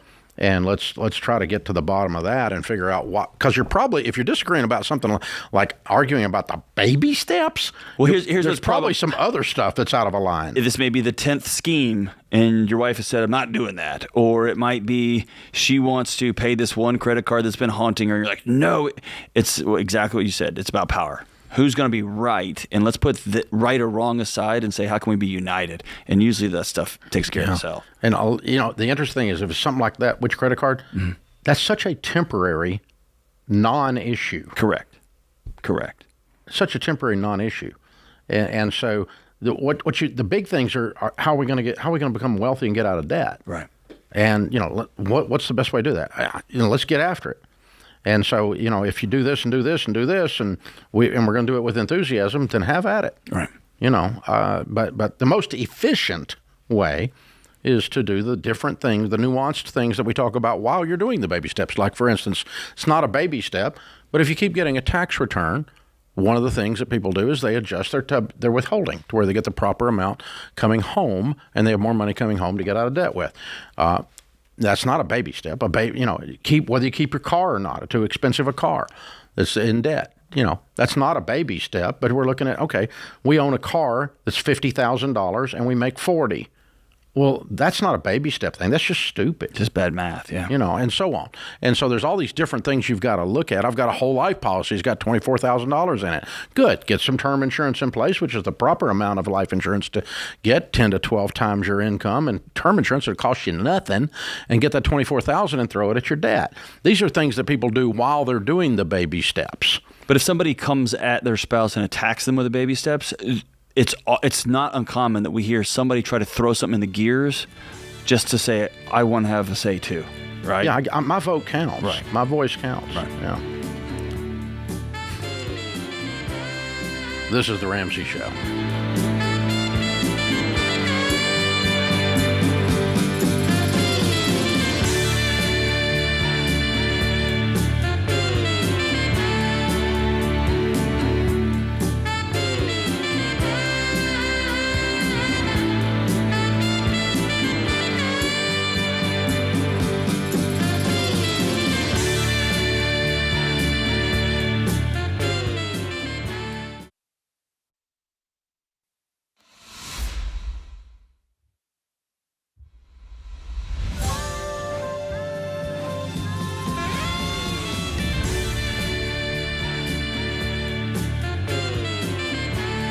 Live from the headquarters of Ramsey Solutions, it's The Ramsey Show, where we help people build wealth, do work that they love, and create actual amazing relationships. Dr. John Deloney, Ramsey personality, #1 best-selling author, host of the Dr. John Deloney Show, is my co-host today. Thank you for joining us. Open phones at 888-825-5225. Emma is in Portland, Oregon. Hi, Emma. How are you? Hi, I'm doing well, thank you. Good. How can we help? Okay, I have a medical insurance dilemma I'm hoping you guys can give me your expertise on. Married, 39, my husband, 45. We have 2 kids, a 13-year-old and an 8-year-old. I was recently laid off in April of this year from my job of almost 20 years. I knew it was coming. That's okay. I did receive a very nice severance package. So I will have 100% pay and benefits for my entire family through November of this year. Okay. My husband, full-time employed as well. So I carried the medical benefits. I hit the ground hard, got a job, started last week, and very close to the same pay I was at. Sat down to do my benefits with my new place of employment, and the plan that I originally wanted to select is not an option because I already am holding medical benefits from my past employer. Mm-hmm. So my 2 options are... You can cancel those. I can't cancel them. If I do cancel them, my old place of employment will want a lump sum pay me my severance instead of keeping the biweekly normal paychecks. Who cares? Coming. Is it a different amount? No. They would just get hit pretty hard with taxes. No, you don't. Tax is exactly the same. Withholding is different, but taxes are the same. Explain the difference of that, Dave. Okay. So when you do a lump sum or when you get like a huge bonus check, we employers are required to withhold more of it at a greater rate, as if you were making more money than you're really making, which is IRS double talk for bullcrap. But anyway, we're required to do that. So if you got currently 15% being withheld, we'll have to withhold 20%. But it doesn't change your actual taxes. When you file them at the end of the year, you're going to get it all back.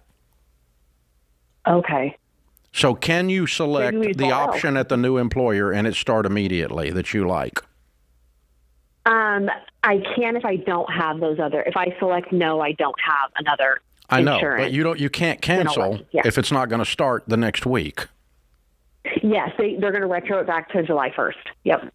Okay, so if you went to your former and canceled, you could sign up for this and you would have full coverage immediately. Yes, which would be much cheaper than the only plan that I would qualify then at my new place of employment. I just had the dilemma of I didn't want to pay double insurance because it'd be an extra $5,000. No, you shouldn't. You shouldn't pay double insurance. That's not. You can cancel the insurance with the former employer. Call up your old HR and say I need, and send them an email. It says I need to cancel it effective this date. Okay. And that date needs to be the date that your new employer insurance starts. Can that occur? Okay. Can you do that? I can call and do that. No, yes. I'm saying can your new insurance start on a set date at the new place the day that you have officially made your other one cancel? Yes. So you're not going to go a day without insurance the way we're describing this, correct? Correct. Good. Okay, that's what you need to do. Yes. Then let the former employer know you don't have to pay for my health insurance anymore. Good for you. I mean, I know that's what they want, right? Like they would prefer us to call and do the lump sum payout. All right, so Emma, that was my question. How much of this is you want them to pay because they fired you for 20 years? I mean, no, not really. It wasn't that. But kind of. Every time I've gotten a bonus over the last 17 years, we have those employees and colleagues that are like, I'm changing my withholdings. I'm going to get my full bonus. That's never been me. I'm like, you know what? No, let them take as much. Because I don't want to pay it back. Withholding, though, you're going to be taxed at exactly when you file your taxes at the end of the year. You pay taxes on your income, regardless of how the income was paid to you, whether it was paid biweekly or in a lump sum. Your income tax at the end of the year is exactly the same either way. The only difference is when they pay out a lump sum, they are required to over withhold. But that means you're going to get a tax refund, is what that means. Okay, what's that like? Yeah, really. It's awesome. I'm just kidding. Yeah, just this one time. But but we've solved. But in the process, we've also solved the health insurance problem. So, yeah, that's a misnomer. Okay. A lot of people believe that you actually get taxed higher on bonuses, but you don't get taxed higher. You just have more withheld as if you're going to be taxed higher, but you don't end up paying all of that in tax when you do your filing. And here's one other Again, I don't have any data to back this up. This is just wisdom from your brother John. There's something about you're going to pay me out this every month for the next year, and you can't heal from that company that let you go after 20 years until you stop taking a check from them. There's something about take that lump sum. If you've got insurance that you said is cheaper, it's going to be the same plan. Cut ties with this place and start healing from that, and don't let them continue to. It feels like you're winning. You're not winning anything. Yeah. Just move on from it. Take that check and get on about your life. Just something about setting it all free. Being free is a good thing. It sure is. So that's a good question, and I think I did not know that. That's good to know. If you clear it up, the math on it, then it helps you just to get down to, okay, is there any emotion driving the decision? And if there's not, then that's okay. But if there is, then you do have the benefit of putting the whole thing in your rearview mirror by getting the lump sum. I like that. That's kind of the rip the Band-Aid off thing, and you get to start healing. And you're right. The company will save some money by paying you out, and they'll not have any health insurance. You're right. That's great, but it gives you a better deal too. Yeah. So yeah, I'm going that way, and that way I don't have any lapse in coverage because I don't want Murphy. If it can go wrong, it will. Hanging around these coverage lapses. That's about the time you have a kidney stone or something, and you get an $8,000 bill in that 1 week period of time, or something. It's just that's nuts. So yeah, you got to. So tell me about it's not commission checks. It is. But if you get a commission check, if you get a huge commission check, is there a line? It's an amount. It's a ratio to your income. So basically, you've got a W-2, and when you're on a salary or a steady, you get the steady. But if there's a large bonus, It's almost like the game show tax. Only the game show tax is actually a tax. It's just withholding, so it's not like that at all. Anyway, but it's and I don't remember the exact numbers off the top of my head because they've changed them. But we have to do it here. Yeah. So if we've got a situation where somebody earns a large check. If I have a wild month. You have a wild, wonderful month. Yeah, you're going to get a different withholding. You're probably not because yours is probably all over the place anyway. It is, yeah. Yeah, but if it's you're going along steady and then you get this bump, that like a $10,000 bonus at the end of the year, and you make $50,000-$60,000. That's going to get hit heavier than your regular check is in February. But it's only on the amount they withhold, as if because they treat it as if you're making $10,000 a month now, and you're not. They calculate it wrong. It's the IRS, for God's sakes. They don't do anything right. So, and if you work for them, I'm talking to you. This is The Ramsey Show.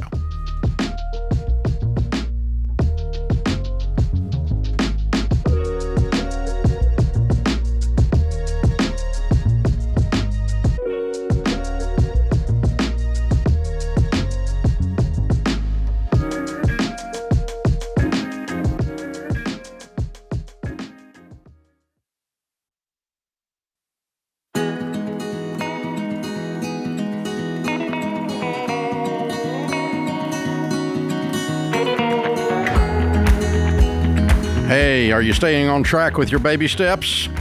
You can take a quick quiz to check your progress and receive a personalized plan just for you. Simply head over to the show notes and click the link titled, Are You on Track with the Baby Steps? And complete the quick free quiz, and we'll help you get on track, baby. Keith Kagan is with us in San Angelo, Texas. Hey, Kagan, how are you? Good. Thanks for saying my name right, actually. I was trying to not mess it up. They help me phonetically and everything. Occasionally I can get it. But what's up? How can we help? So I'm 32 years old. I make $70,000 a year, and I'm about $120,441 in debt, and it's all consumer. Well, I actually have my wife has $16,000 in student loan, and I'm just wondering the best way to tackle this debt. I'm following the baby steps. We started about a month ago. I'm like $4,000 in. We just paid off one of the credit cards and some medical debt. Good. But so what is the $120,000 in debt? 16 was student loans. Yeah, $16,061.45 is student loan. I've got $11,079.16 on credit cards. Truck, $24,801.47, and then the biggest one is $67,718.18 on an RV that we live in. You live in? We live in it, yeah. Tell me about that. We were living in the Austin area, and my income before we moved here was a lot lower and a lot more inconsistent. So we started living in an RV, and it saved us a lot of money. And before we moved here, we bought this new RV thinking we were upgrading our lives. And it turns out we were just strapping ourselves to a big piece of metal. Yeah, that's depreciating underneath you every night you go to sleep. What's it worth now? Yeah, it's worth about $51,000. Okay. Does your wife work outside the home, sir? She's babysitting my sister's kids right now. She's bringing in like $600 a month, and she's wanting to start working in August. Yeah. Have you guys got kids? We've got one kid. He's 2 years old. Okay. So she starts working in August. What's she make? We're thinking she's going to be pulling in about $16 an hour there. Good. Okay. All right. So, So we're pretty frugal. We're floating this, and I usually... Yeah, I don't think you guys are out buying Coach purses. I can tell. So the way I answer stuff here is I say, what would I do if I were in your shoes, and why, so that you know the why, not just Dave said, okay? Right. What I want to solve for, if I'm you, is I want to get back to a place where I have control of my life again to be able to move forward. Right now, an RV and a truck control my life. You're correct. And so I'm gonna do some painful things to step back, to set myself up to step forward. I don't want to just do them to do them. I want to do it so that I get free to be able to move forward. Because if you don't have an RV payment and you don't have a truck payment and you have a small apartment rent instead, this thing turns around pretty quick. Oh, I know. Well, we look at the math and see how capable we are. Yeah, yeah. I mean, you guys could be making $100,000 living in a cheap one-bedroom apartment for 1 year and clean up every bit of this by selling the truck and the RV. And you can get a nice house in San Angelo, Texas. 2 years from now. And I know that because I got family that live there. 2 years from now. Really? Yeah. It's a reasonable place. It's a great place to raise a family, man. Good low cost of living, yeah. We're pretty comfortable, a lot more comfortable here than we were. The issue I'm having when I'm looking at selling the truck or the RV is the truck's upside down as well as the RV. Yeah. So how bad is your credit? My credit's not bad. It's around 730, 750. Swing down the credit union and borrow the difference. I'd rather you be $9,000 in the hole. I have a personal loan for $9,000 and the RV's gone than I would be $67,000. So you're saying borrow $9,000? You said you could sell it for, if you sold it, whatever amount. Borrow the difference. Borrow the difference. Borrow the difference. And, assuming you can get the thing sold, and all that. But the same thing's true with truck. What do you think the truck's worth? Last I checked, it's anywhere between $16,000 to $21,000, depending on condition. Yeah, good. So if you could get 21 out of it, that makes it only 3 in the hole. That's pretty sweet. So if you got a $15,000 loan at the credit union, you got rid of these two loans. Now we're down to a little bit of credit card debt, a student loan, and a credit union loan to get back to zero. And when you got no payments in the world a few months after that, like another year roughly, then at that point you're completely debt free. Now both of you together are making $100K. You save up a good down payment on a house. Okay. And you drive a beater. But you drive like no one else and you live like no one else so that later you can live like no one else and drive like no one else. This is exactly what my wife and I did 30 years ago when we went broke. I'm honestly at this point looking forward to driving that beater. Yeah. But here's the thing. Because you got out of Austin and you live in San Angelo, you can move over there west of Grape Creek Road and get yourself 2 acres and a small house and for a couple $100,000. That would be $2 million in Austin. So you can have that life you want. It's right there. You just have to have... It's going to take you about 3 years to get there. Some really uncomfortable conversations. 3 years to get there. And you get the benefit of not living in an RV the whole time, which is pretty cool. Yeah. Yeah, my wife's totally on board with this. So she's been a big help. Yeah. She does all the cooking and everything, and she makes everything from scratch. It's awesome. I'm going to give you Financial Peace University. I'm going to give you a Total Money Makeover book, and I'm going to give you a year of every dollar free as our gift to you because I think you're really going to go do this, and I want to help you. Thank you. Go to the credit union tomorrow. Yeah, go to the credit union and start working on where you can borrow this money to cover these differences. If the truck is with the credit union or the RV's with the credit union, ask them to let you just sign a note for the difference. Because they're already negative. They already don't have collateral to cover their loan as it is. They might as well admit it and turn it into a personal loan.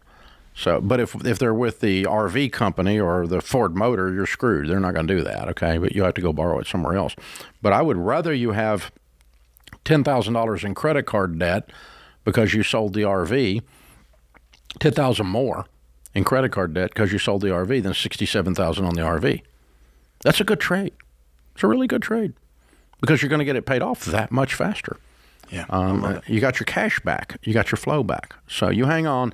Our team will pick up and we'll get you signed up for all that stuff I just gave you. And you call us back any time we can help you because you're exactly why this show exists, just for you. You know, we've helped millions of people just like you. That's why we're here. So you call anytime, dude. That's what we're here for.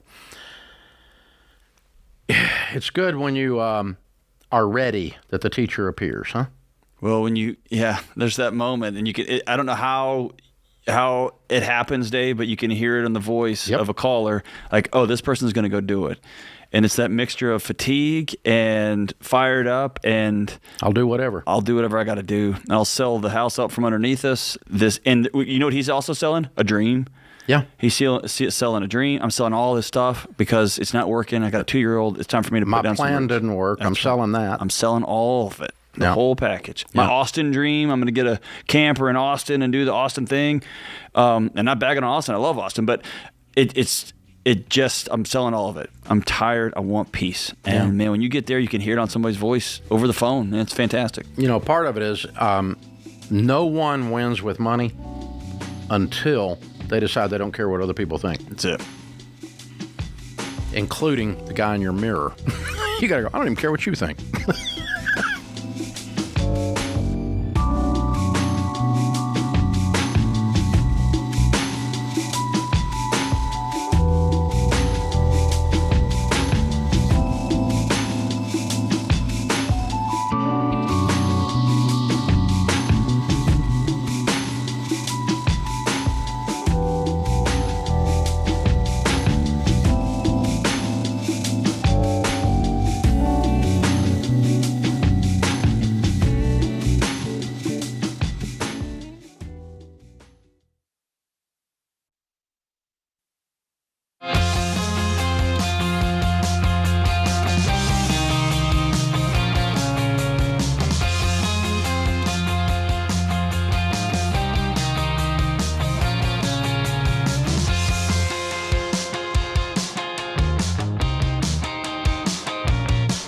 Dr. John Deloney, Ramsey Personality, is my co-host. He is also one of the two people, including Rachel Cruz, doing our Money and Marriage Getaway. We have 2 of them coming up. They're on sale. You can spend 3 incredible days here in Nashville on our campus with your spouse, learning the tools to strengthen your connection, deepen your intimacy, and handle your money together. Dr. John Deloney, Rachel Cruz, this is pretty much stand-up comedy and a lot of deep, really good information. Tickets start, we have one in November, one in February. One in February would be Valentine's Day weekend. Early bird pricing still available for that one. Tickets start at $749 a couple. There's just a handful left for November. So if you're going to miss out on November, just wait a minute. You'll miss out on it. There you go. November 6th through the 8th, and just a handful there. But you can still get in the Valentine's Day pretty easy, 12th through 14 early next year. Tickets are the lowest price right now before they end at RamseySolutions.com/getaway. Or click the link in the show notes, and you get to be a part of that. John, that's a good event. You and Rachel always have incredible results out of that. People's marriages are enhanced and sometimes saved. Saved, yeah. It's by far my favorite thing I'm a part of, and I love it, love it, love it. All right, Anne-Marie is in Reno, Nevada. Hey, Anne-Marie, what's up? Hey, thanks for saying Nevada correctly. I was trying. I am 59 years old and want to know, how do you recommend handling finances in a committed relationship when, based on my divorce decree, I cannot remarry or I'll lose income, which is over $5,000 a month that I really couldn't afford to lose? Okay, so you get $60,000 a year alimony for how much longer? Lifetime. Wow. So you were married a while. Yep. Okay. And you don't work outside of the home? Or I have a small part-time business. I, have a little discretionary income, not anything super substantial. I have lots of investments and have a house. I do have a small mortgage. Okay. And the gentleman that you are dating makes what? We're pretty equally yoked as far as what we make and assets and that sort of thing. So he has a job and he makes $60,000 a year?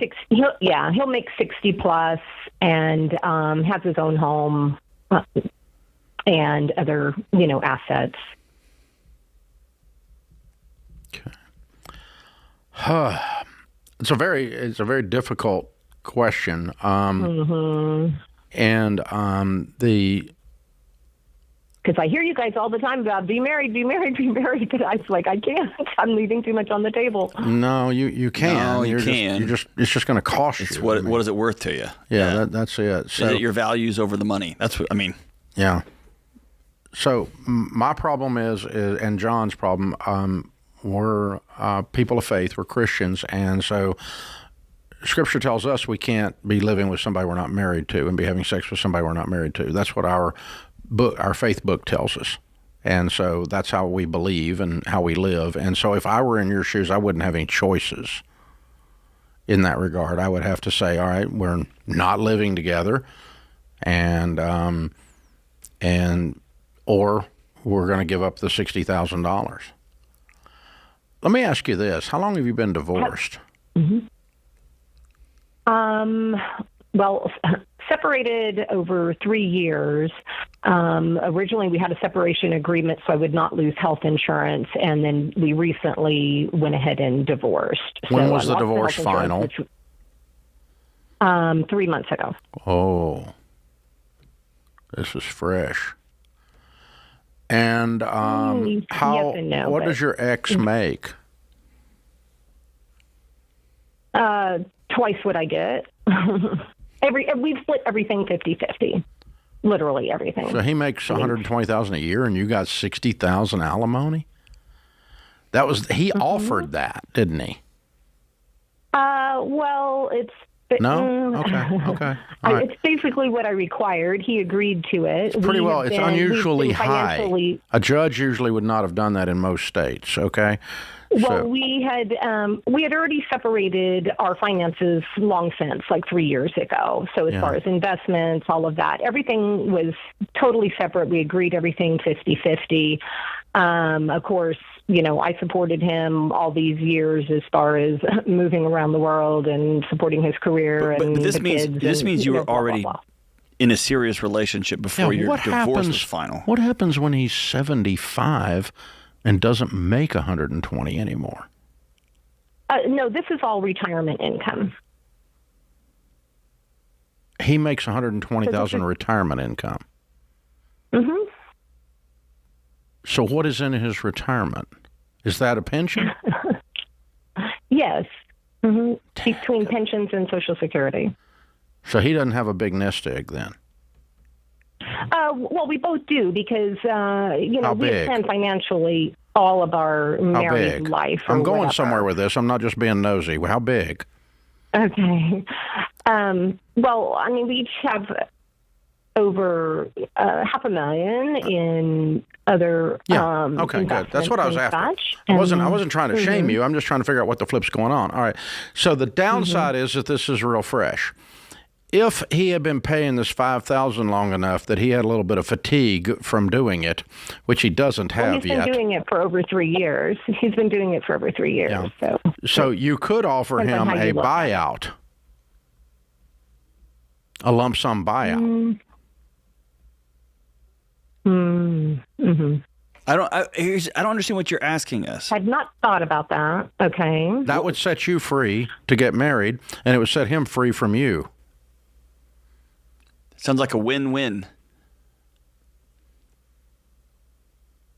Have you got a financial planner? Yes. Okay. Sit down with them and ask them to help you do some calculations of what this might be worth in a lump sum. And, because $60,000 a year for 30 years is a lot of money. Mm-hmm. Yeah. I'm not sure on this lump sum buyout idea. That never crossed my mind. So yeah, as far as like being in another relationship and considering this, I'm not saying that I'm with someone considering this. I'm asking about this because it's a topic of discussion, like in the community where I live. So many people are in this situation. And oh, okay. Well, I'm a person of faith, and I don't tell people to shack up. There's not a circumstance I'm going to do that. Okay. So a lot of people, what they do here is like they'll have a commitment ceremony, everything but the state license. So I was wondering if that is. Well, I don't know. I mean, you'd have to talk to your if you're a person of faith, you talk to your pastor of, do you consider that being remarried or not? But if you consider it being remarried, then it's unethical to continue to violate the divorce decree. You're just ducking it. So, right. I think you're talking about a lot of hypotheticals all of a sudden, and I suddenly don't care. Yeah. So you just do. I mean, just have a, no, I'm not going to tell you to shack up. There's not enough money in the world. I'm going to tell you to go do that. Sorry. I've got, it's called standards. It's called principles. It's called ethics. And that's, not saying I'm perfect. I'm not. There's a lot of stuff I've done in the past that I'm certainly glad Twitter wasn't around when I was in college. And so, but I'm not going to, tell somebody going forward to enter into something that I don't believe. That would be inconsistent for me to do that. If I wouldn't tell my daughter to do it, if I wouldn't tell my best friend to do it, I'm not going to tell you to do it. So you've got to decide that for yourself. I can't make that decision for you, but it's not a financial decision. And if you want to try to skirt the ethics on it, I think that's going to bite you later in other ways.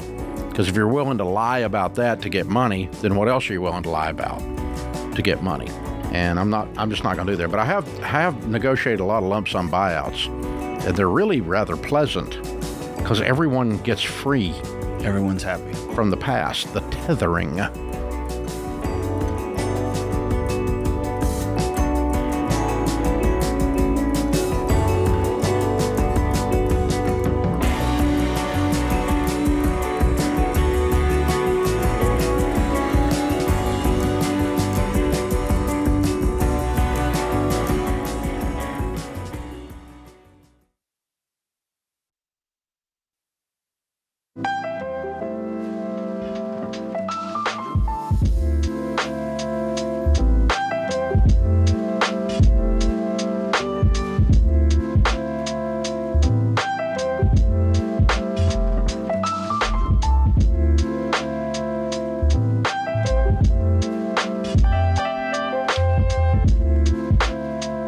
Our scripture of the day, 2 Corinthians 4:7. But we have this treasure in jars of clay to show that this all-surpassing power is from God and not from us. Earl Wilson says, today there are three kinds of people, the haves, the have-nots, and the have-not paid for what they have. That's pretty good. I like that. Alice is with us in Seattle. Hey, Alice, what's up? That's so good. Hello. Hi. How are you guys doing today? Doing great.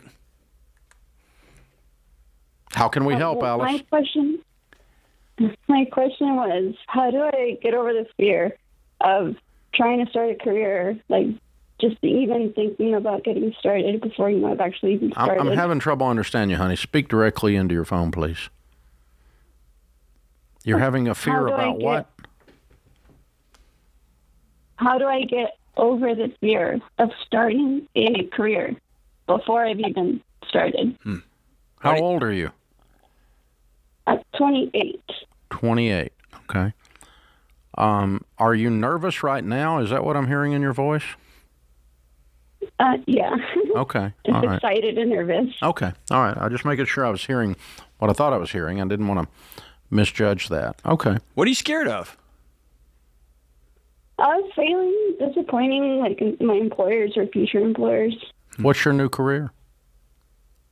So I went to school for literary studies.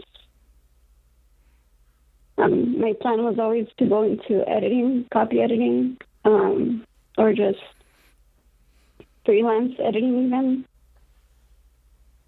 So I guess I would tell you there's 100% chance you will, over the course of your working career, you will do a thing that your supervisor doesn't like or that thought you could have done better. I've done that here. Could have given a little bit better talk, could have turned in a draft earlier, whatever. And so I think knowing that perfection can't be the goal might free you from trying to keep treading water towards that goal. And then say, okay, then what must be true for me to go in and do the best possible work I can on a day in and day out basis?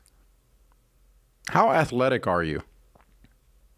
I'm not that athletic, but I do like running. You do like what? Running. Running. Okay, good. All right. Have you distance running? Have you done any races? Races? I did cross country in high No, I'm school. saying, like, have you done some half marathons or anything like that? No, I was thinking about it. Yeah, okay. I've done it's been a while. I think I quit running because of knees and stuff about 10 years ago, but prior to that I did about 20 half marathons, and the Ethiopians won every one of them. I didn't win one. Little pudgy bald guys generally don't win marathons. And so what I'm bringing up is that the secret to happiness is lower expectations. I didn't enter those races thinking I was going to win, and so I'm going to enjoy the race. Don't enter this career thinking you're going to be perfect and that it might fail, but you can go do it another one. So what? You're not going to die from it. And just expect that it's not going to be perfect. Because that's kind of how it is going to be. It's not going to be perfect. I mean, you're not, because part of being an editor is you're pissing off the people that you're editing. I don't like being edited. I don't either. And I talk too much, Alice, so I desperately need an editor. Listen, my last book, we left 40,000 words on the floor. Well, and there's some grammar too, but yeah. Because I write too much. I'm too wordy. I keep going and going. But no writer likes to be edited. It's not fun. So you're getting ready to enter a career that's not fun for the people you're helping. You're a little bit like a surgeon. Nobody likes to be cut on, but they don't want to die. And they're so grateful when the surgery's over. Yeah. A little bit like I feel like I'm just procrastinating. Yeah. Yeah. I keep procrastinating because I'm just so paralyzed. You just have an unrealistic expectation that everything's going to be perfect, and it's not. There's a great quote by a woman out of the UK, and I just lost her name, but said, imposter syndrome is the fear that other people are judging you as harshly as you're judging yourself. Ooh, that's pretty good. And it sounds like before anyone even has a chance to judge you, you have already been your judge and jury and executioner. And I want to tell you, I think you're delightful. Thank you. And so I think that the voice that is the harshest to you right now may have started with a mom or a dad or a coach or somebody who was ugly to you when you were a kid, but somehow over time that has morphed into your voice. And I just want to challenge you to start talking to my new friend Alice a little bit kinder, or a lot kinder. Is that a fair request? Yes, I try. I know, but you talk to yourself worse than you would ever let somebody talk to one of your friends, right? Absolutely. Yeah. And so sometimes it is it's simple as getting a journal and writing a couple of things you're grateful for every morning and writing a note to yourself. And I'm not talking about some like super empowerment, like, oh yeah, like not that. I'm talking about 3 things I'm grateful for and 3 things I'm going to do today because I'm worth that. And just make it a regular practice. And all you're doing is changing your default setting inside your mind that starts with you're worthless and you're probably going to fail to this is going to be hard and I'm going to give it my best. And that's just going to be a thing you practice. So I read a book by my friend John Maxwell called Failing Forward.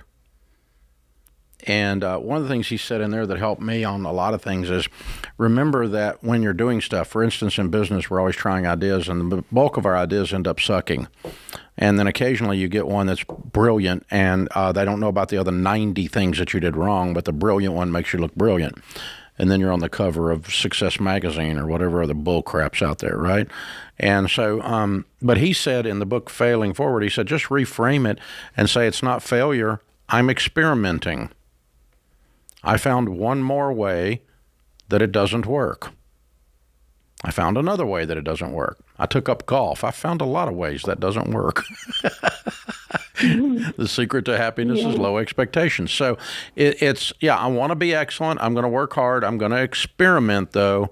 And when you're a scientist and you're experimenting, you learn from failure. You expect failure, and it is part of the experiment. I'm experimenting. I'm not failing. And the old the old adage of Edison. They asked him, the reporter asked him one time, how is it that you found 9,900 and something ways that the light bulb didn't work? Or how many you failed 9,900 times? He goes, no, I didn't fail. I found 9,000 ways it didn't work before I found one that did work. And he invented the light bulb. So there you go. And so it's And there's there's a couple of practical things, Alice. When you get a new job, and I want you to make a commitment, I will apply for 3 jobs a day. I will apply for 2 jobs a day. Because it's not a procrastination thing. It's I keep promises to myself. I'm a person who keeps promises to myself. I will apply for 2 jobs a day. I will talk to somebody who's an editor in my local community and see if they have any ideas. But a thing I've always done with my supervisors when I join a company is I ask them, how do you want to hear stuff that might be hard for you to hear? How, when I turn something in, how do you want to get that? And it's a way just to kind of take some of the fear and some of those variables off the table. And then I'm going to do the best I can to meet those expectations. But going first and having those conversations, it just takes that fear away. Anxiety gets stronger the more you avoid the thing that your body's making you anxious about. You got to head right through the middle of it. And I wish there was a hack to that. There just isn't. You got to go right through the middle of it. Really good question, Alice. We're proud of you. Go get them, kiddo. I think you got this. John, good show today. Well done. You're getting better, Dave. Hang in there. Hang in there. 30, 40 more years, I may get this figured out. Hang in there, my friend. You're getting better. We'll be back with you before you know it. In the meantime, remember, there's ultimately only one way to financial peace, and that's to walk daily with the Prince of Peace, Christ Jesus.